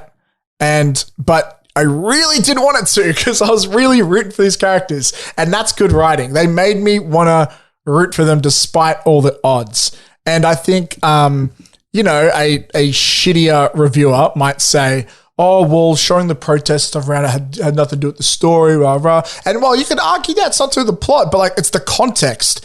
And that's what creates this this movement. It adds so much to the layering. It's literally the world we live in. Yeah, and that sort of makes it a bit heartbreaking too. Look, I'm also giving it a 9. And, oh, man, just that ending scenario with slight spoilers, guys. Dana Cleo holding her body and walking as they get shot. What's sad is every time one of them gets shot, they are literally not doing anything that could be perceived as violent. Yep. She gets shot in the leg and she's just talking. And also, I think one more thing I'd like to point out, I do love some of the breadcrumbs they leave as they ride along the way. There's a small reference at one point where they find out that cop had killed another black man in the past. And weirdly, that feels like it's ripped out of a headline somewhere. I think there was another killing last year where, can't remember who it was, but a cop shot someone and there was a story of them shooting another black person. It happens every day, dude. That's the sad thing, man. It does feel like look, this is just coming after, I think it was just a couple of days ago on the news. There was that one dude, the AR-15, who was white, so he was able to walk past the cops. And I think it was the same day, some guy got shot 8 times in the back, will be paralyzed while just trying to put his kids in the car. That is real life. That is really upsetting, but the arts is one way to get the word out about these things, man. And Queen and Slim does a great job of that while just mostly being a very good film. And I think for anyone out there who may not relate to this stuff and you're thinking, should you watch this film or not? The one thing I would like to compliment this film on is it's a great story first. That stuff are elements to it, but these are great characters. These are great stories. It never feels like it's trying to tell you something and put it down your throat. If you were some weird person who I wouldn't want to be friends with, who didn't agree with all this, or maybe you were Blue Lives Matter or something where you think this is justified. I think even you would have to admit this is a very well written film. These are very great characters. And I think, if that is your thinking, we probably wouldn't get along anyways. But that's my point is that is a testament to the great creative team behind this film. I love Queen and Slim, 9 out of 10. It's hard to talk about slightly political stuff sometimes on this. Yeah, I'm trying to be cool, but a movie is a movie, and a movie can be more than a movie, which I think is important. But I really like Queen and Slim, man. That's a good film. Let's move on to a film that will fuck your mind in more ways than one. Tenet is Nolan's latest film. Nolan is, without a doubt, your favorite director.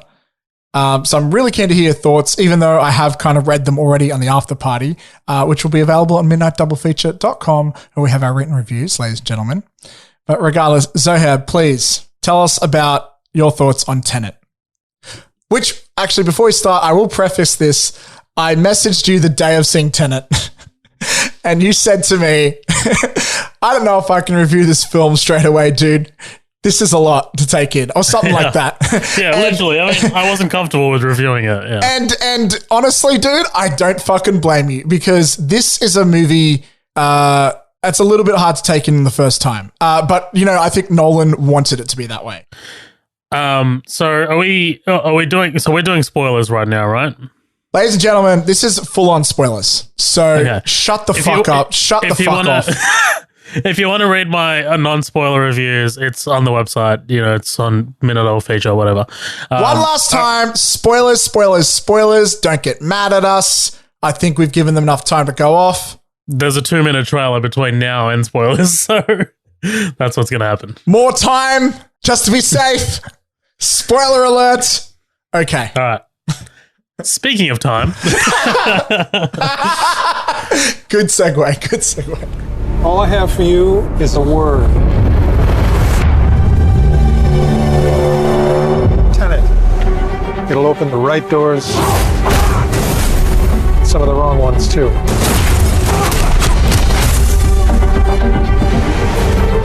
Use it carefully.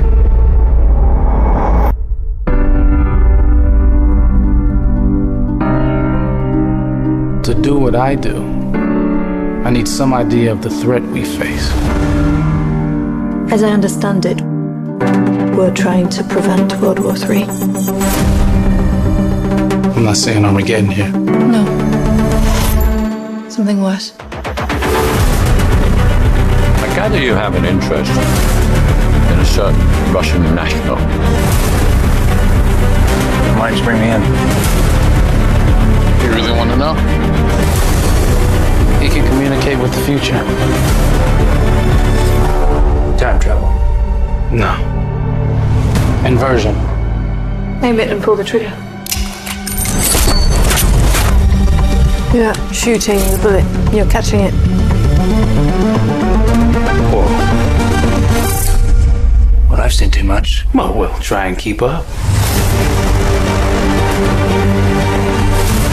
Your duty transcends national interests. This is about survival. Seems bold.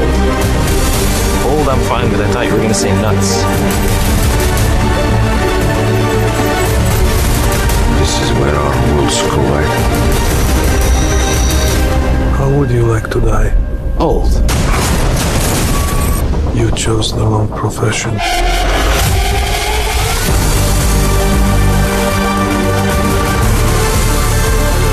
Well, that from here. Hasn't happened yet. There are people in the future who need us. Who need Tenet. We need to save them here and now. This reversing the flow of time. Doesn't us being here now mean it never happened? Wow. Where do I begin? Where do I begin?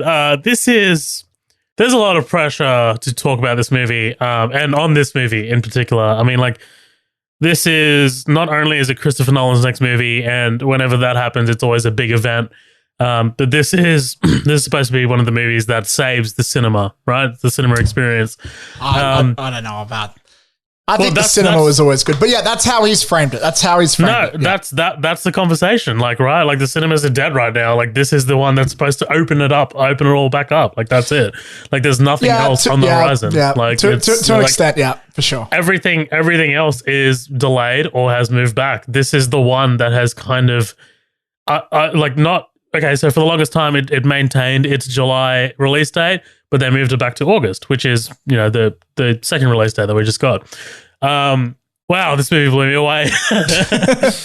Yeah, look, here's a couple of things. It's inaccessible. It's Christopher Nolan's most inaccessible movie.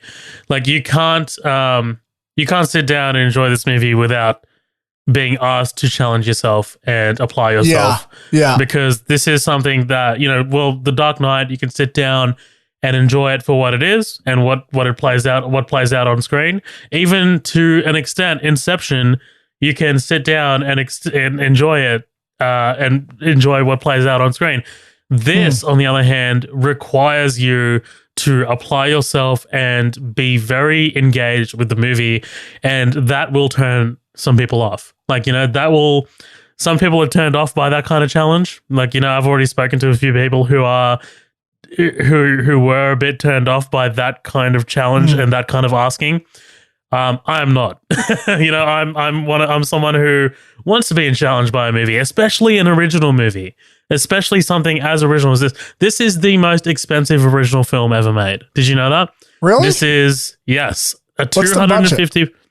$250 million original film. Well, 200 to 225. Yeah. Inception was 180, something like that. And for anyone who's unsure, original means not based on a book, not based on a pre-existing franchise.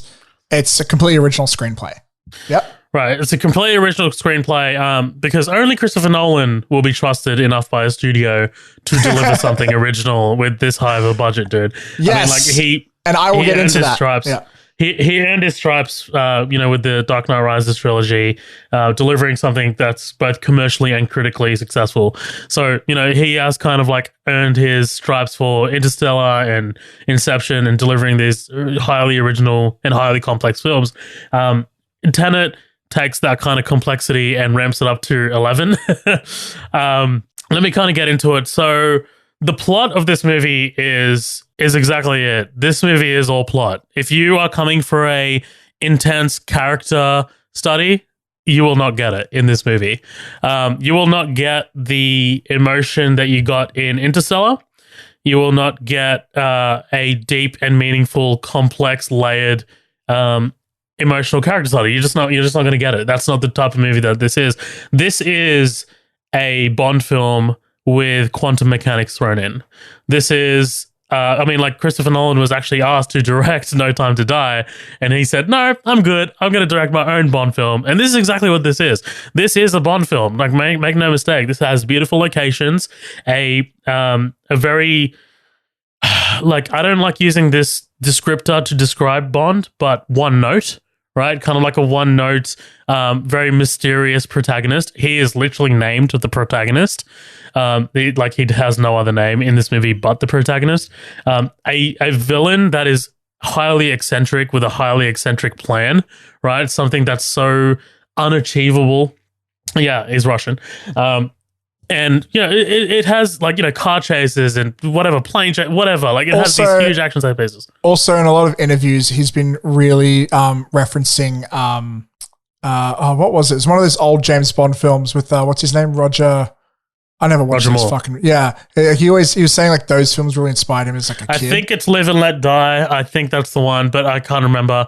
I mean, I know with Inception, he paid homage to On Her Majesty's Secret Service. He loves Bond, right? Yeah. I think the plot of this movie is out fucking standing. Once you actually drill into it and understand what it's about and how things work, I'm going to call it a gimmick, but I don't think it's a gimmick. The gimmick for this movie is the time travel elements, right? The MacGuffin. Not MacGuffin, because they're not chasing after it, right? The MacGuffin's something that every character's looking for. It's the inversion element, right? That's why people are going to be this looks different than Bond, right? This is something new. The inversion elements of it are something that I don't need to know fully, right? I don't need to know. From Inception, I don't need to know how they go into dreams. All I know is that they have a briefcase that they wire up to each other, and they push a button and they go into each other's dreams. I don't need to know how something gets inverted. Their explanation that it's someone from the future manufacturing these, that is more than enough for me because that is the unknown.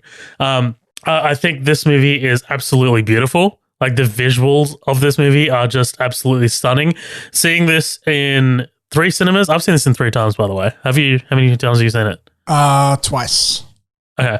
It everything made sense to me on the third watch, by the way. So first time I was like, what the fuck? Second time I was a bit less what the fuck. And then the third time I was like, this is, yeah.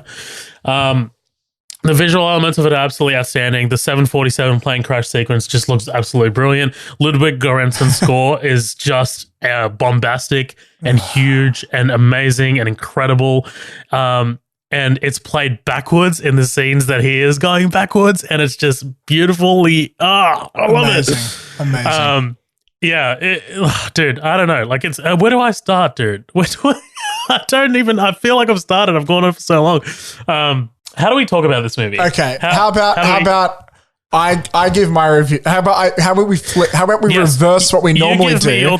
I'll give my review, and you can interrupt. Oh, not interrupt. You can interject on the points I have, because you'll probably disagree with some of my stuff or agree. I think, who knows?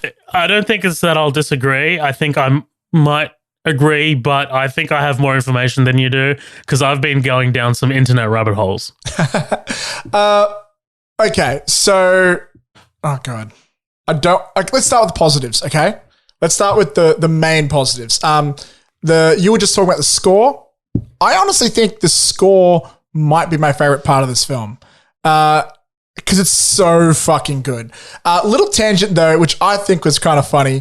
On our last upcoming attractions, we had a really interesting conversation about fight scenes and music. And you were like, well, you know, you were talking about how I really appreciate licensed music. You're rather a good score. And you gave a really cool example of imagine how like shit Interstellar would have been if like, I know fucking 2 Chainz or something came on during a scene. And then literally the next day, Travis Scott announced that he had a song in Tenet. It was only in the credits. It's only in the credits. If he used it in the movie, I would have fucking shit myself.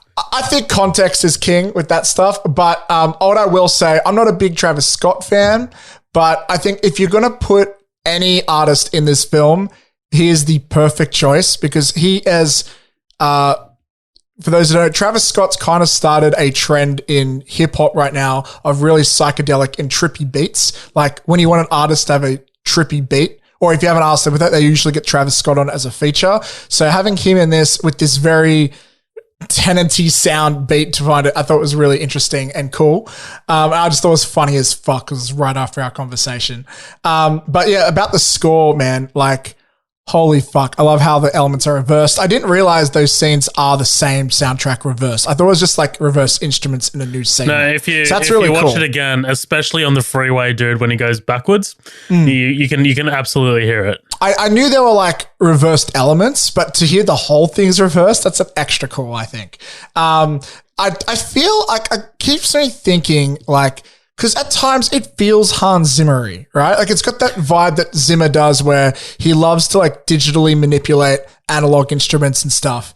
And I wonder if, so a lot of my Zimmer recently, of course, a lot of Nolan films, I wonder if I've always just heard Nolan's influence on Zimmer in those films, and that's what I'm hearing here, or if this guy is actually influenced by Hans Zimmer, or maybe it's just 2 dope dudes with similar styles. I don't know what the fuck it is. I just know it sounds cool as shit. It's funny because I don't hear Zimmer at all in this. Really? Yeah, I just don't. Well, you're a bigger fan than me, so maybe you pick up on those little like nuances more than I do. Zimmer loves his strings. There's barely any strings in here. True. This is more digital.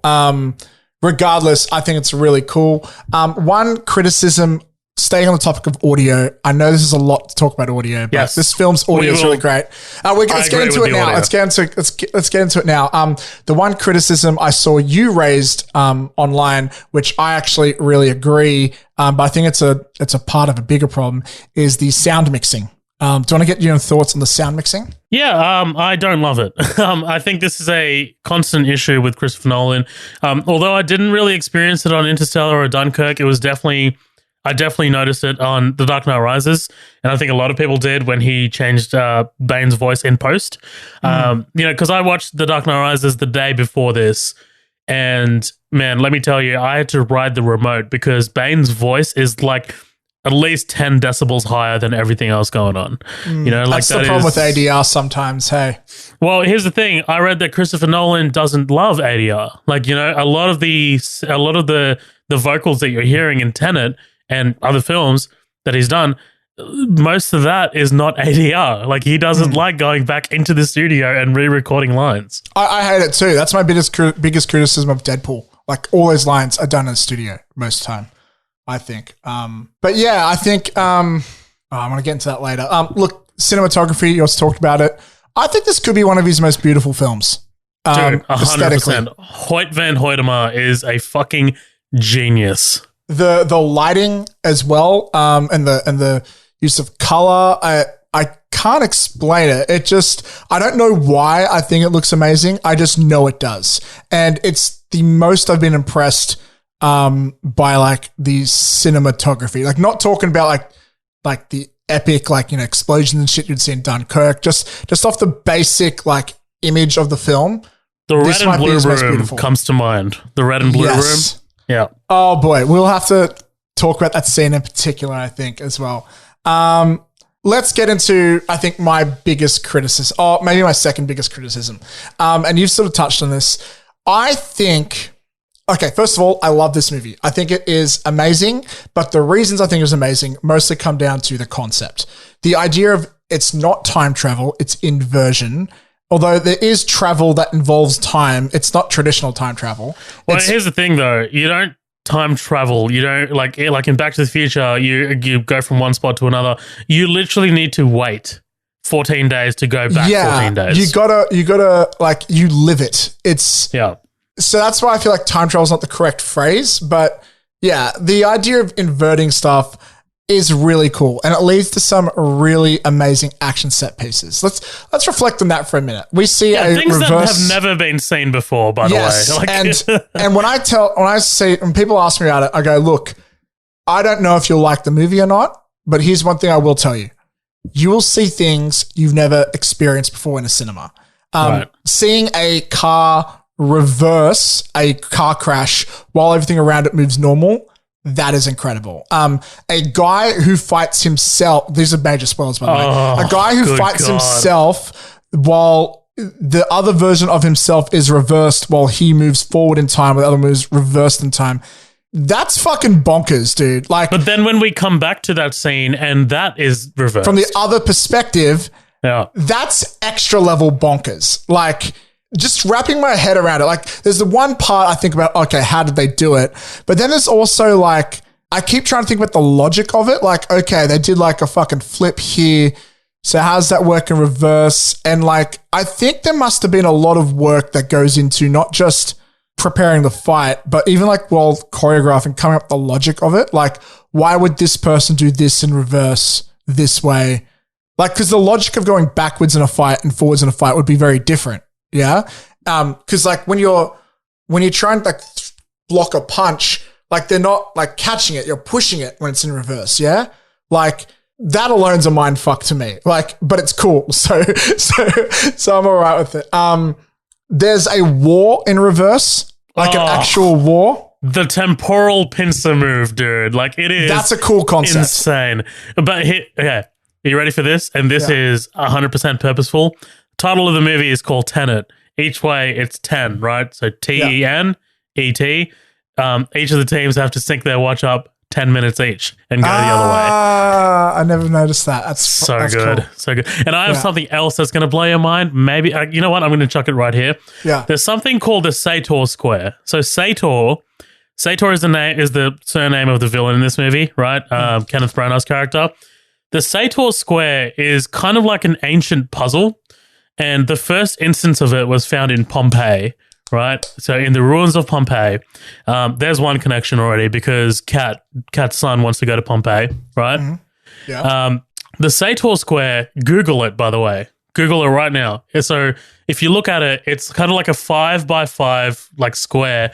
The first letter is like the first line says Sator, second line says Arepo, third line says Tenet, fourth line says opera, and the last line says rotus. So let's go first line. Where have I seen this? Is this in the movie or something? Or no, this is actual did someone history. post it somewhere? This is actually I posted it in the Oh, that's where I've seen it. Okay. Without any context. But like so the first line, Sator, is obviously the villain's surname. Arepo is the name of the painter, right? That we hear in the movie.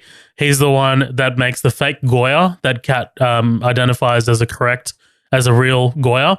Tenet is obviously Tenet, like the organization Tenet. Opera, we start off with the opera scene.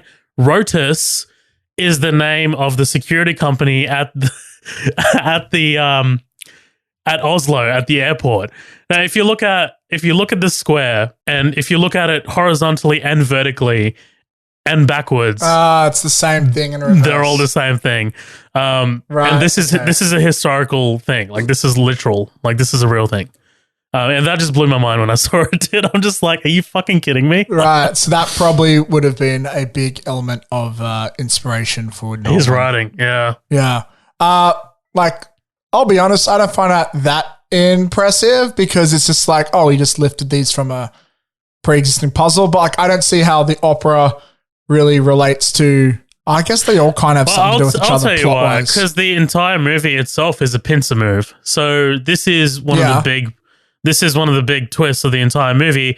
The protagonist, and stick with me here, the protagonist went, this is not specifically shown in the movie, but it's kind of like told to you, and it's kind of like between the lines. So we're told that the protagonist goes before the events of the movie, informs Neil, right? Because he recruits Neil. Neil is Edward Cullen. Right, Rob Pattinson. Yeah, Rob Pattinson. And Priya about what's going to happen. And that's what starts this kind of like circular motion. So but isn't Neil inverted already though? Like he inverted back before the 14 days or something. Oh no, he's been inverted like by like more than 4 years or something, hasn't he? So it depends it depends what kind of theory you're subscribed to, because there's also a theory that Neil is Kat's son. Okay, I don't know about that, but Neil specifically says. Evidence for that. But Neil says that he's been friends. But Neil says he's been friends with, like I'm from your future, you're from my past type thing. Because he already knows him from before the movie. It's before the movie, but it's in the future of the protagonist. Yeah. Well, yeah. So because Neil's there at the opera. Right. So yeah, Neil's there at the opera, but like Neil's known the protagonist at that point for years, right? Yeah. Like because they recruited, like he recruited him. So it's kind of like the protagonist has used the pincer move. He's used the knowledge already that he's gained from the movie itself, Tenet, and gone back and provided to his to Neil and Priya to give to the protagonist. So which is like the big like twist at the final scene. Right. And that in itself, which is the final mind fuck of the film. Right, yeah.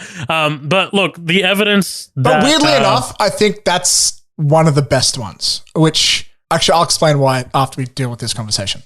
Yeah, so there's not so much evidence that Neil is the son of Kat, but only that, we get that's the final shot, right? Which is a strange shot to end on.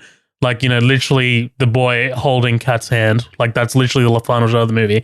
Plus, also the fact that it's Robert Pattinson's voiceover that we get at the end. Like, like over that shot. So, I know we're going to get this kind of like, it hasn't opened in the US yet. So, I know there's going to be so many, viewpoints on the internet that's going to be flooding it soon. And I will read every single one of them. But yeah, look, I think we've kind of only scratched the surface of what this movie is, because it's so intricately thought out to the point where I think Christopher Nolan is kind of an alien. Properly. I think that is a good segue into my one thing I want to talk about. But before I do that, I just want to make a quick little comment. I think without a doubt, this is the worst dialogue I've seen in a Nolan film and the worst characters. I know it's a plot-driven film first, but I feel like these people don't talk like human beings. And I think it's mostly because Nolan is clearly put a lot of work into these concepts. And also, I think this is his first film in a while besides Dunkirk, which also wasn't a character-focused film, where he wasn't really writing with a screenwriting partner. Like, usually I think it's his brother works with him. And I know with the Batman films, he had Goya. Whatever his name is.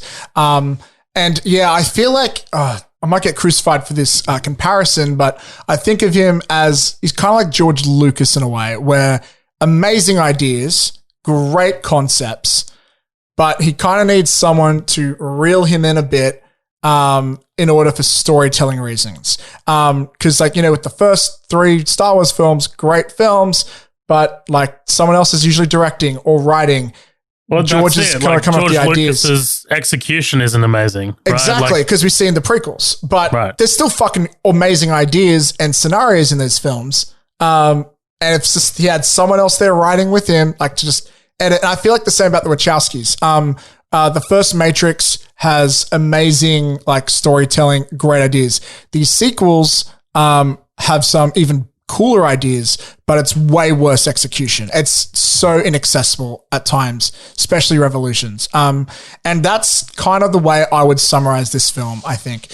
It's got all the positives of the first Matrix film, an incredible new take on action, incredible new world building ideas, but it's got the negatives of all the Matrix sequels. And I think the execution is not well done. And just like the features, they kind of talk like robots and stuff. And Hold on, the execution of what? Just the dialogue, though? No. I think the storytelling in this film is honestly the worst Nolan has ever done. Explain. I'm going to get into it. So there are very high concepts in this film. Very, very high concepts. And they are all delivered, for the exception of a few examples I will give, very poorly. And what hurts me to say this is that Nolan has done really good work with this in the past. So for example, take something like Inception, which is a very high concept, very interesting film. But with most of the scenes when they're introducing a concept and like, they build on the concept throughout, the characters will have dialogue. They'll ask questions. They'll meld on it. They may give each other examples. In this film, usually when that happens, it's one sentence, they accept it and move on. The only really exception is in the beginning when he first learns about inversion and he's catching the bullet. Like, they go over it. It's a slow-paced scene. But this film, this is weird because this is usually I will say with Nolan, it's a bit like drawn out. It's a bit long. This film is not like that. It's probably one of his more fast-paced films, but that's not a good thing in this film because it means they go over things so quickly. It's very easy to miss things in this film due to like fast editing, due to sometimes the sound mix, like going over people's like voices and stuff like that. Also the way characters react to stuff. Like, no one ever seems surprised about inversion. Like, Kat doesn't freak out when she finds out about it. The protagonist doesn't. Like, they gloss over it so quickly. And even in something like Interstellar, like, that's a whole scene. They slow shit down to take it all in. They don't do this in that. And I think, though it is an interesting issue that Nolan has here, because one of the big differences between this film and something like Inception is our main protagonist character in Inception, he has been doing it for years. He knows about it. So they bring in another character to explain it to her, and so she can discover it, and then she sort of acts like the audience. In this film, the protagonist represents the audience. But because we don't have much time to sort of learn with him, when he's confused, yes, we are confused, but sometimes he just gets it and you're just going to have to take it or leave it, which is why it needs so many rewatches. I feel like... here's something interesting. Do you think the protagonist doesn't ask that many questions because he already understands some of it because he's been through it? Like, that's... Well, he hasn't. His future self has. Right, but he's looped, right? He's going to be looping through this. But that doesn't necessarily mean he has that knowledge. Why doesn't it? Like, because Neil has that information. Because Neil went back in time to that. In the future, in the film, the protagonist told Neil and then Neil went back. Protagonist didn't go back. Not that we saw explicitly. Then why does the protagonist not know about Neil? But we know the protagonist has gone back because the protagonist has gone back to tell Neil. No. Neil, because Neil says at the end, Neil and the protagonist knew each other in the future. He told Neil to go back, so Neil went back. No, the protagonist came back from and told Neil in the future. Sorry, the protagonist went back and told Neil in the past about what's going to happen in the future. And that's why Neil knows. Neil didn't come back from the future. Neil came from the past. But Neil already knows the protagonist. Right, that's what I'm saying. It's a loop. So the protagonist has already been through this. Like, he's got knowledge. No, because there are still scenes where he's learning shit and he has a reaction. Why else would he be? Why is the protagonist confused? Like, why is the protagonist surprised that Neil says we've already met? So I have because he doesn't know. No, I have a theory that it's the suicide pill.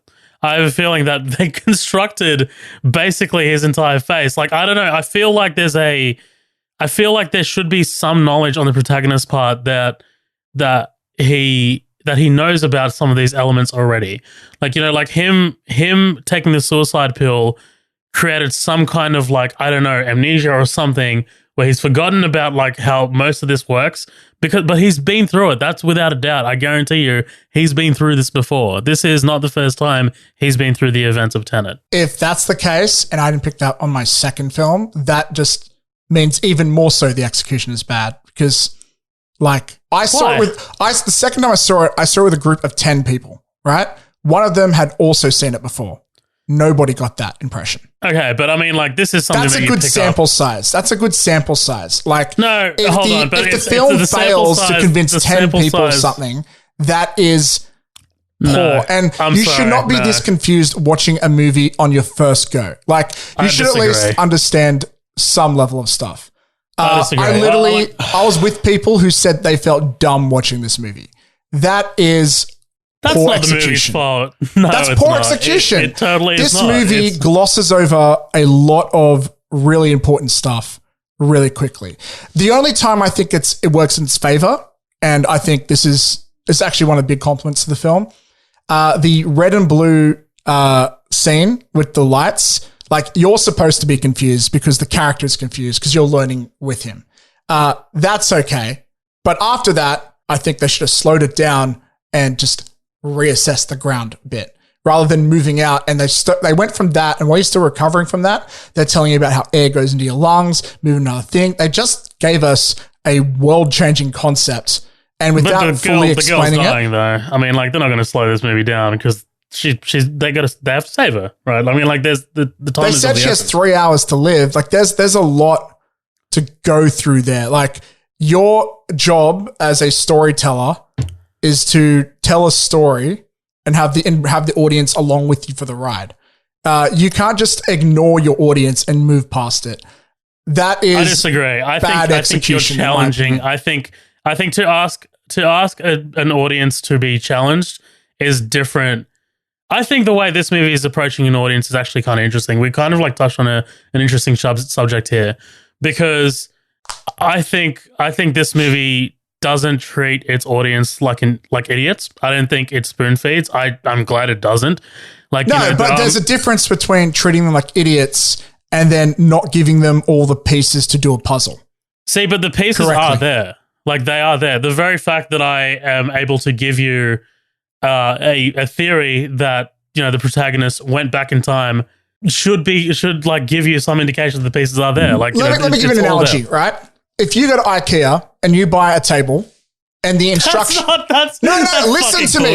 Listen to me. If the instructions... Now, sometimes you're building like a Lego set or something from IKEA and you're given a set of instructions. Now, sometimes you'll get good instructions. They color code things. They explain the steps well. They provide you pictures. If I get one, you can get good instructions and bad instructions. Just like a story can have good execution and bad execution.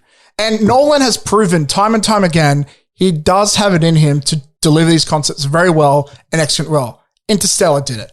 Inception did it. Right, but Memento, both of those movies... Memento had the twist to explain that stuff. Yeah, but both of those movies have things that are open for interpretation. There is a lot in here that's also open to interpretation. I'm not saying there's nothing open to interpretation. Like, that's okay. Not everything needs to be spoon-fed. Yeah, but you also should not be... I'm not saying treat your audience like they're dumb. I'm saying if you're going to introduce a concept, do it in more than just one sentence while you've got fast editing, while you've got characters not reacting realistically to what the information they're given, and while you've got like poor sound mix. Like, there's stuff you can miss just because you're still reacting to the last thing. It's like sometimes you watch a really funny comedy movie, right? And you miss a joke because you're too busy laughing because of the last joke.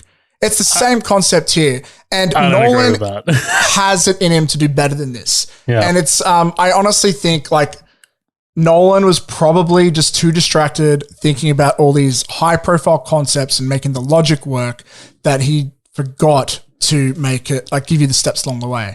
Like, so many people you'll talk to about the Matrix sequels, they'll go, oh, I don't know that, or I don't remember that. And it's because people were talking so fast or they were acting so robotically that it was hard for the audience to connect with those people. Yeah, but the Matrix sequels have fundamental plot holes and character holes. Like, that's not... Tenet does... But that's not the problem. Like, that's not the problem. Like, that's a different, like, criticism altogether. And this could apply to other films. Like, the plot holes have nothing to do with missing a concept because it was explained badly. That's why it's called a hole. But it's a different hole. It's a different hole. That's one problem that's over here. It's a different problem that's over here. I don't know. If you have a plot hole, you're missing information. That's how I say it. Like, if you have a plot hole, but there are multiple concepts in those films. Right. Yeah. Like the stuff about ghosts and werewolves. in Reloaded has nothing to do with There's the fact that werewolves? I had no idea. Yeah. Like, see, you missed that because that was given a line by the Merovingian very quickly. And that's why you have the twins who can go through shit. But it's They're also an exile program. ideas that but then aren't fleshed out.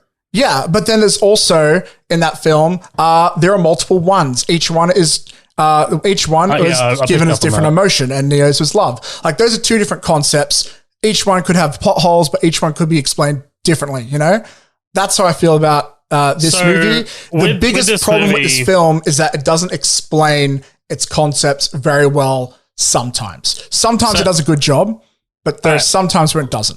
Let's go into. So you're giving me you're giving me a criticism, but like give me an example of like what it didn't explain pretty well. Like let's do this. Okay. So I said one that was good was the first time you see the inversion shit. That's cool. The next one I would say would be the temporal pincer movement. It's so when you find out about it, you hear the word, and if you're smart enough, you'll sort of get the general concept. But then in the end, we have that war scene, which, by the way, there's only, I think, 2 or 3 shots in the entire war when you see the enemy they're shooting at. Like, at times, like one of the people I saw it with, they thought they were fighting themselves. Like, they thought the red team was fighting the blue team. Oh, God. Yeah, like that's how poorly it's explained. And I'm not saying, there is room for audience error, but if we saw the enemies more, we would do it. Like, I had to explain, remember how those guys in like the white and green suits? Yeah, you're getting away from the point. You're getting away from the point. But still, like, that scene is confusing as fuck. So how? Like, I mean, like because the temporal pincer move is explained, right? Like by the Watchers, right? Okay. Let me give you an example. Explain to me what they're trying to do. Okay, so one team, red team, is moving forward in time. Blue team is moving backwards in time with the information. And we know that because of the reason that's well, dude, I'm going to stop you as you go along. The reason that's good is because we actually get the scene where the guide gives the briefing. And they give us graphics. So that part, good. Continue. Okay, so blue team is moving backwards in time already with the information that they've been through. They're providing information to the red team, like as they go forward. That's a pincer move. They're coming together in the middle. So they're fighting, blah, blah. And then so here's an example of combat, right? Like this particular pincer move coming together in combat is when they blow up that building. So red team fires at the building, blue team fires at the building at the same time. So obviously you get the decimation of the building from both inverted times, which is actually really interesting if you do watch it more than once. So what they're doing, red team's moving into. So with the building, I got that on my second watch, right? That made better sense to me on my second watch. Yes, because different parts of the building blow up in each one. Yeah. Why did they do that though? Was that just an example of there's a diversion? So yeah, they explained that it's they need a diversion to get to the tunnel because one of them's trying to fail or the other has to succeed. Yeah. No, they're both. Because don't they say your job is to fail as a distraction so the other can? So who has to fail? No one is. They both need to fail. Like, so listen carefully. They both need to fail at disarming the bomb above this cavern, right? So this cavern is what they're trying to get into, and there's a bomb which actually explodes, right? So you see the explosion twice. First time you see it is when the blue team is landing, right? And you actually see the Jeep that Neil is in. As he pulls them out, you see the inverted explosion, and then you get the explosion at the end. So that explosion is trying to bury the algorithm, which is the 9-part algorithm that what's his name, Sator is trying Russian to put together. Bad guy. Yes, that is essentially trying to bury for the future. He's trying to bury them for the future because the future guys, like the people in the future that he's communicating with, can't find that algorithm to turn back the entropy of the world.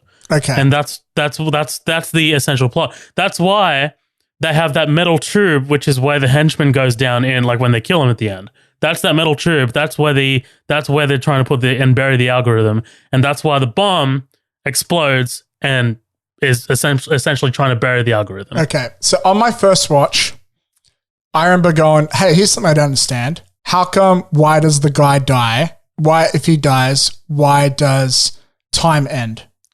And then because I didn't get that at first time. Because there's only one line of dialogue where they say the reason he's looking at his watch is because that connects him to It's a dead man switch. Yeah, it's a dead man switch. That's one line of dialogue in a fast-paced breakdown scene, right? Second time, I got that, right? I understood that. I knew the first time if he died, time would end or whatever, but I didn't get why until my second watch, right? Second time I watched it, this is what I think is happening, but I don't know if I'm right. It needs to be in the chamber. Sorry? It needs to be in the chamber. What chamber? In that thing that they're trying to bury it in. Oh, okay. For some reason. Yep. I guess. Okay. The reason why he's doing it is because he wants to kill himself in one timeline. So the other one, so that would initiate the reverse of time. So in the other timeline, he would survive. So his cancer gets reversed in time. No. See? His cancer doesn't get reversed because why does he survive? He will always have cancer. He doesn't survive. But if he was to do it, why would he? Like why? What are the stakes? What are the stakes? Okay, wait, hold on. You're talking about. Hold on. I'm not going to give you stakes. I'm going to tell you what happened in the movie. No. What was he trying to do? So he was trying to bury that thing, the algorithm, and when he dies, when he takes the pill, when he commits suicide, that his watch will transmit the location of that thing to the future, to the future selves. Like there's a line of dialogue in there that says when he dies, an email goes out to, I think it's an email or some kind of communication. Email that goes to the future. It doesn't go to the future. It goes to whoever he's communicating with in the future. Okay, and now here's another point of confusion. In the beginning, which on my first watch, I thought the second scene took place in the future. It doesn't. It's all in chronological order. But in the beginning, the first two scenes, the Russian bad guy is with the protagonist, who's like, wake up the American, and they have all this other shit going on. And then he like interrogates him. He rips out his teeth at the train at the train thing and all that shit. And then later on, that's how they know it's him. 'Cause it's like, oh, do you like opera? So does that mean the Russia guy works for the CIA or some shit? No. What was he doing? That means the Russian was there at the opera because there was a piece there. There was a piece of the algorithm there. Because he was trying to do that. And then that was fuck this movie, man. This movie, you just need to apply yourself. Look, there you go. Dude, that's two watches. No, that's not my fault. I'm a smart person. I have a master's degree in film. Sure, right? But I mean, this movie. Here's the thing, right? Yes, you're gonna have high concepts. That's totally okay. But it's your job as a screenwriter to explain it to your audience. Right? But I haven't rebuffed anything to you. I haven't failed at rebuffing anything to you. I've explained everything to you. Everything. But you shouldn't be explaining it to me. I should get that from watching the movie. If it takes I don't know the stakes. It turns out I was wrong with my interpretation of the stakes of the film on my second watch through. I'm sorry, but I just think the movie beat you. That's not the job of the film. The job of the film is to be entertaining. It failed at its job. It wasn't clear or concise. It doesn't have. I'm allowed to be confused, right? It's allowed to be confusing. It is not allowed. It does not get a pass for not properly explaining the pieces of the puzzle. But I was able to take everything that I explained to you just now are things that I picked up in the movie, not from what I read on the internet. Absolutely not. Yeah, those are things that I picked up on all three of people with me didn't get that. Multiple people sitting with me. So you may be above the average person, right? But that doesn't mean you're not a general audience. I was literally a part of a sample survey that misunderstood important concepts. I get what you're saying, but I think this is just more challenging. This is more of a challenging movie than people give it credit for. So if there was a movie and there was a big plot twist and I got to figure out the pieces, right? That's okay because it's confusing. But if I don't know who the bad guy is or what the motivation of a character is, that is a problem because you've failed to explain basic concepts. The bad guy is. I know who the bad guy is, but I don't know his turns out I didn't know his motivations. I was wrong about his motivations. Okay. I thought he was trying to reverse his cancer. No. On my second watch through. He's not trying to reverse his cancer. So okay. No, I don't need you to explain it because it just confirms that this movie did a bad job of explaining the important aspects. I don't think it did. And look, it could have been easy. It just give me more than one line of dialogue. Give me a scene. Give me a character reacting. Do not have fast editing. Like, Nolan's known for doing slow-paced stuff. Why not just do that more? Like, he did a great job of this in Inception. He did a great job of this in Interstellar. Like, here, I think his priorities aren't with the fundamentals of filmmaking. He's more focused on doing new and innovative things, which leads us to cool shit, like a reverse fight scene while a plane is crashing, which they did in real life, which is amazingly impressive. But if I don't understand the basic concepts of your film, the basic pieces of your film, it's like me playing a game of chess, but I don't know what the bishop does.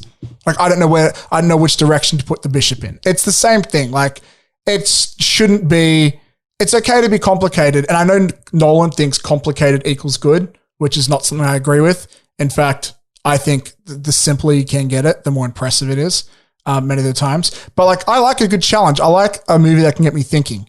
But getting me thinking and me not understanding the basic fundamental elements of your film, like, that's a problem. And look, the reason this film isn't getting a really bad score, the reason it's not, is because it has a lot of great things making up for it. An amazing score. Some really interesting and innovative concepts, some really cool set pieces, some really good actors working with not great dialogue, which I think is putting them in a box. I do agree with you about the dialogue. I've never loved Nolan's dialogue. Like, I mean, even in The Dark Knight, like, I just don't think it's great. I haven't had a problem, like an outright problem in the past. Like, I never thought it was amazing. Like, except for Heath Ledger's shit. Like, obviously, I think Dunkirk can be a silent movie. Like, I mean, you know, there's that little dialogue in it, but like, well, that's not important to that film, I guess, right? Like, yeah. Well, and I've always said it's not my cup of tea, but like, I can respect it for that, you know. But in this movie, like, hey, maybe if the dialogue was better, it'd be more clear because people would be reacting better, people would be explaining it better. But that's what I'm saying. I think the dialogue is simple. Like I think that's the criticism that I have, is that the dialogue actually is simple. Like what they're saying out of their mouths is actually like simple enough to understand. It's to the point. It's a bit to the point. Yeah. But I think dialogue can be more than that. It can be interactions. It can be the way they react. It could be the way they explain things. Yeah, like Tarantino's the fucking king of that. And I think if Tarantino did that, they would have the way the concepts would be delivered, they'd be done at an end of a scene after they bullshit about like nothing for like 20 minutes, but it would have been entertaining doing it.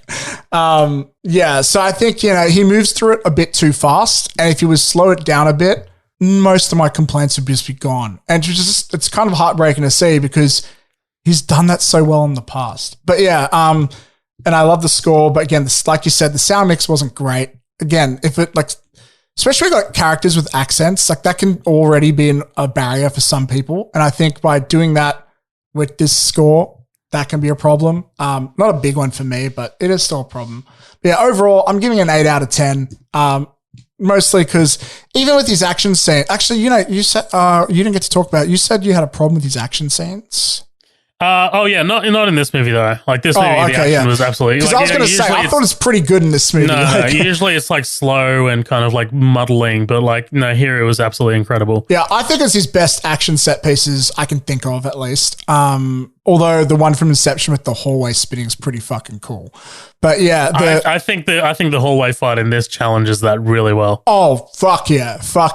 Even the concept of I thought it was really interesting of the room getting filled with the gas and they had to go through the doors into the hallways. It was a really good use of tension. Very well executed with that tension. Oh, that's one very minor gripe. I think they spent too much time on the painting stuff. I get they're trying to build to get to the time shit. I don't know. I feel like they didn't spend too, like, yeah, the first time I was watching it, I was like, where's this painting thing going? But like, I get it because that's how he needs an in. He needs an in with the wife. He needs an in, but I think they could have streamlined it to make it a little bit quicker. Plus, Sator needs a reason to visit that free port so often. Yeah. They look, I can understand the logic behind why you'd write it that way. Like, it's because Nolan doesn't want any little holes or anything left to too much chance. He wants it to fill all the logic gaps, I guess. But it just feels like ultimately it doesn't have anything to do with the core good shit of the movie, you know? Even with the first few scenes, I was kind of thinking, when's the opera going to come into all this? Or when's the train sick? It doesn't really. It's just like, it's a cool scene. It's a very cool scene. Don't get me wrong. I think it's really fucking cool. And I got Dark Knight Rises vibes from it for some reason. I think because of the stadium and shit. I'm just seeing an opera with a shootout in opera. That's fucking cool, man. Like, no matter which way you cut it, that's a visual, like, delicious pizza there. But I think, like, a lot of that shit, if you're going to spend so much time on it, have it mean something later. Otherwise, I'm going to be thinking that's a piece to the puzzle when it's not. It does, though. Nick Neal is there. Okay, good point. Okay, that is a good point. But and that being said, there is a piece of the algorithm there. I just Okay, that's a good point. That's a good point. But the painting stuff, no. The painting stuff, I feel like I could have streamlined a little bit. Like, yeah, I get. It does lead to a cool scene though, which is the airport scene. Like that's cool. I like it a lot more now because of a repo and because of the Sator Square that I pulled out earlier. Look, that's not a big criticism, but yeah, like my main thing is I think Nolan should have done a better job at just laying the pieces of the puzzle out there. If he did that, this could have been a 10 out of 10 movie for me because the concept is that fucking innovative. The movie is so beautiful and everything. I could have maybe looked past the dialogue and character work if it was better to understand, because then it would have been like, because now it gets me thinking, oh, well, if that shit was better, maybe the execution would have been better. And yeah, it's like, I understand everything that's important. I just think this is a movie that just, begs to be rewatched. And like on every rewatch, you'll find something new about it. Like, it presents itself as somewhat of a simple James Bond movie with time travel elements in it, but that's just totally not it. Like, I think, look, I don't think a movie that asks itself to be rewatched and presents itself cryptically is a negative thing. Like, I actually think that's a good thing, to be honest. Like, there's something that asks to be, rewatched. I think that's a good thing. Look, I love watching a movie and that gives me a reason to rewatch it. I think that's always an extra feather in a film's cap. But I have to be rewatching it because I'm wanting to see a new perspective or something like that. And this film does do that. But if I'm rewatching it to understand things like character motivations or, basic elements of the plot, that's a massive red flag for me. And like, I would not give any director a pass on that. I don't care if you're Tarantino. I don't care if you're fucking whoever. But weirdly enough, like that's not usually a big problem because I usually see that as a fundamental thing. What would you give it a out of 10, man? Or do you have any other points to point out or Yeah, no, that's pretty much it. Like, I think, again, like, I think this is kind of a one of a kind. It's it pulled off something that most movies don't, and that is uniqueness and originalness. Yeah. While taking inspiration from other things like James Bond, like Matrix, like there's a lot of Matrix in here that I see. Yeah.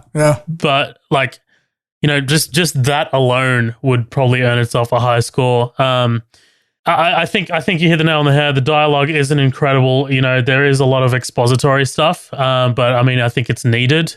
I think it's, I think it's 100% needed. And like, maybe it didn't work for you. The explanation of some stuff, like, but it worked for me. Like I ended up, maybe I think that third viewing is really fundamental.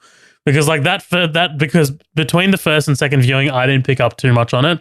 I was still like, I don't know, I'm a little confused here. That third viewing unlocked so much for me. Maybe it's because I went to watch it in a different cinema and the sound mix wasn't as bad. I don't know, but it was actually just so much better. So look, I don't think it's as incredible as Dunkirk, and I don't think it's as emotionally engaging as Interstellar, but I wouldn't come to this movie for an emotional story anyway. Yeah. Like, this is not the trailers for this movie did not give me anything to be excited about in an emotional capacity, whereas Interstellar really gave me, in the marketing, really gave me the whole connection between Murph and her father. Like, that was what was expected, so it delivered on that. Tenet delivered on exactly what it told me it was going to. Besides the sound mixing, I think this is almost a perfect film. I'm going to give it a 9. Okay. You gave it an 8 out of 10 in your written review, by the way. Just saying. Yeah. It's that's right. But you saw it again since then. I changed it. I changed that. Oh, you did? Okay. Yeah. Cool. How quickly did you read it? Jesus Christ, you stalker. I don't know. Like, I think I skimmed through it, to be honest. But yeah, I thought it was an 8. Maybe I was wrong. Cool. That I think that concludes what feels like a long episode of Midnight Double Feature. Not really. We've still got something else to go. Fucking hell. Very quickly, MDF let's run game, through this. Let's talk about it. Very, very quickly, let's run through this. So this week we had something a little bit more abstract. It was something different for the MDF game. We initially wanted to ask you guys what was your favorite Christopher Nolan movie, but I realized that I asked that not too long ago for Christopher Nolan's birthday.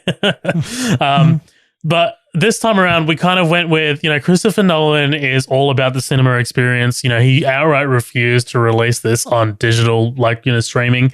So my question was, tell us about your favorite cinema/theater experience. And look, I did put some examples up on the poll, and this did amazing.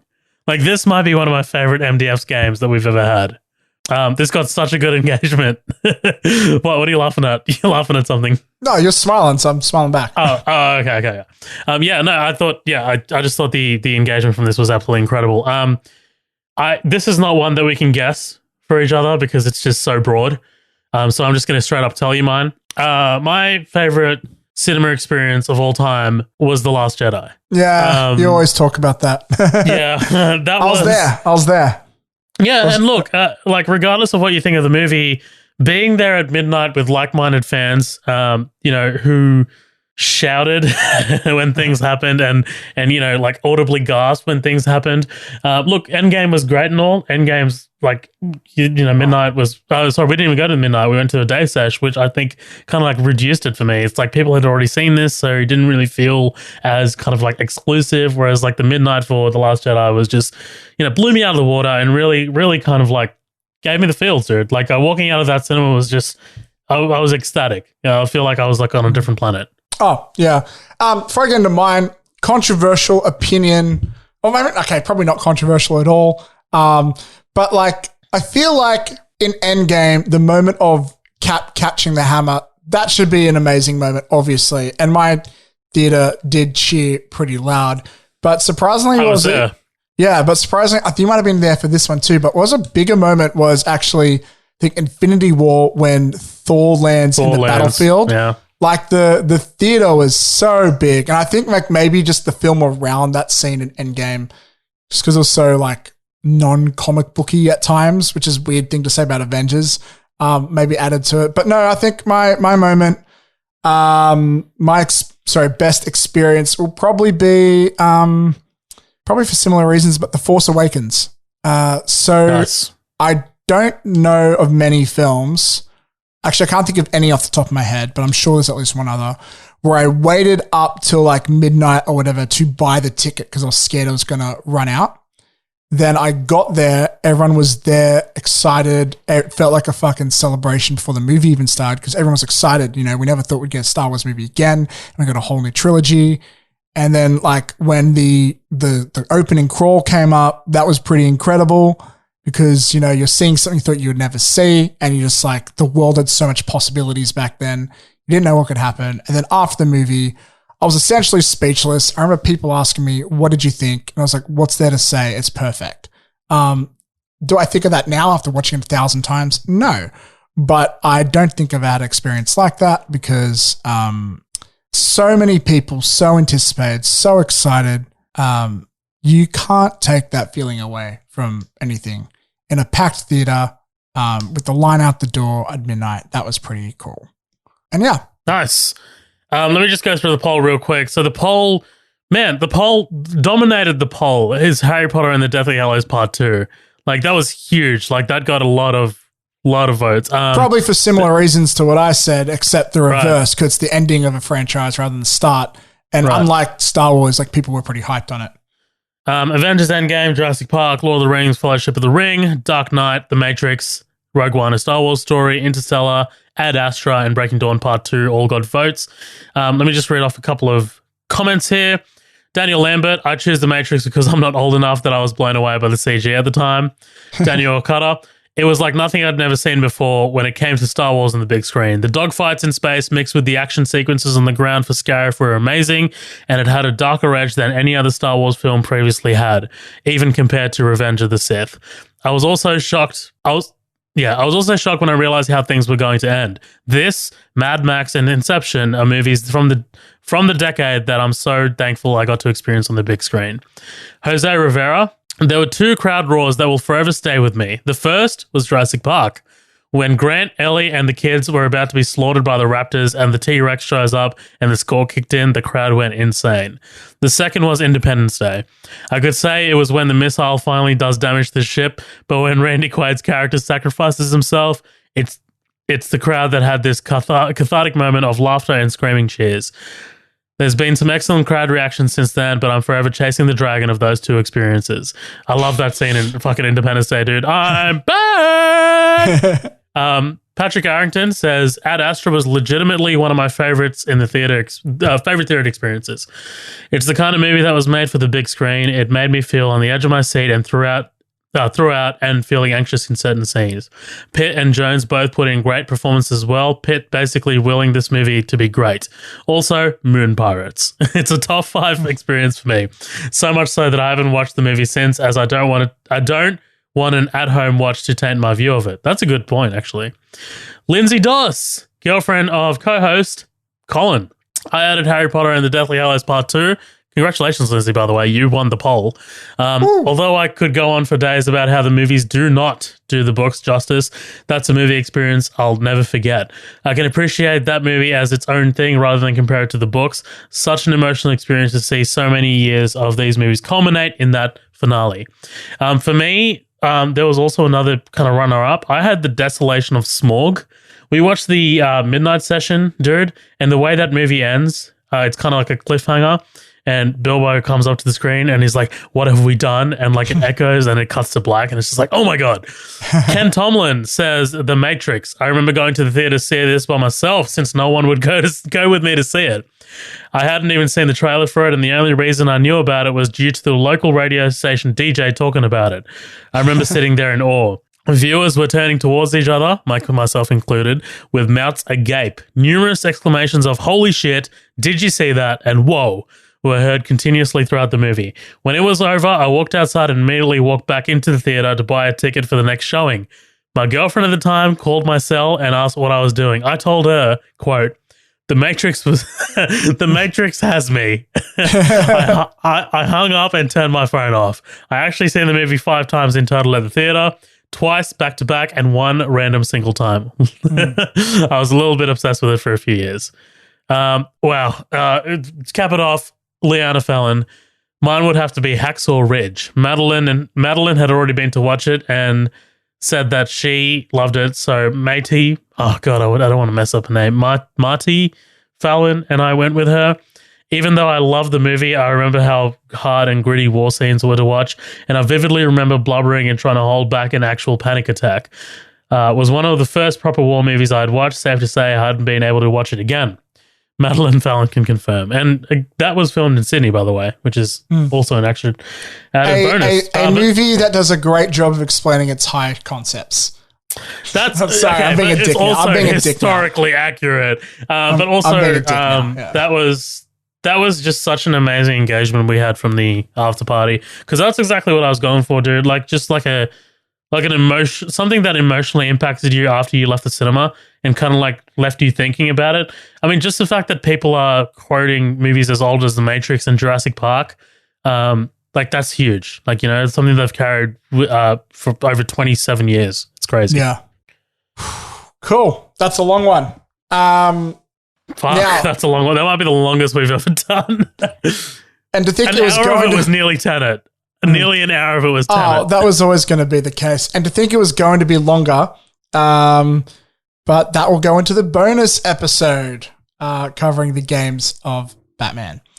That's it for us today, a Midnight Double Feature. I hope you enjoyed it. If you disagree with us, if you have some opinions you'd like to share, why don't you let us know at the After Party. The After Party is our Facebook community group. Be sure to join the After Party and post away your thoughts and memes and such. Speaking of things you can join, there's the Green Room. That's our Patreon at patreon.com/Midnight Double Feature. Did I get that right, Zoe? Yep, that's right. Cool. And you can get bonus feed and content and more that we've talked about. Find us on social media, Facebook, Twitter, Instagram, the works. Give us a 5-star on iTunes. Check us out on Spotify. We're right there with Joe Rogan as of, I think, tomorrow of recording or something. Is that tomorrow? That's crazy. 1st of September. That's day after tomorrow. That's tomorrow. Yeah, that's tomorrow. So yeah, I think his first Spotify episode goes up tomorrow. Or his catalog does. I don't know. Anyways, buy merch at midnightdoublefeature.com. That's it for today. Matt, that's Zoheb. Thank you so much for hanging out. Hope you had a good time. We had a blast. Much love to you guys. Laters. We'll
be right back.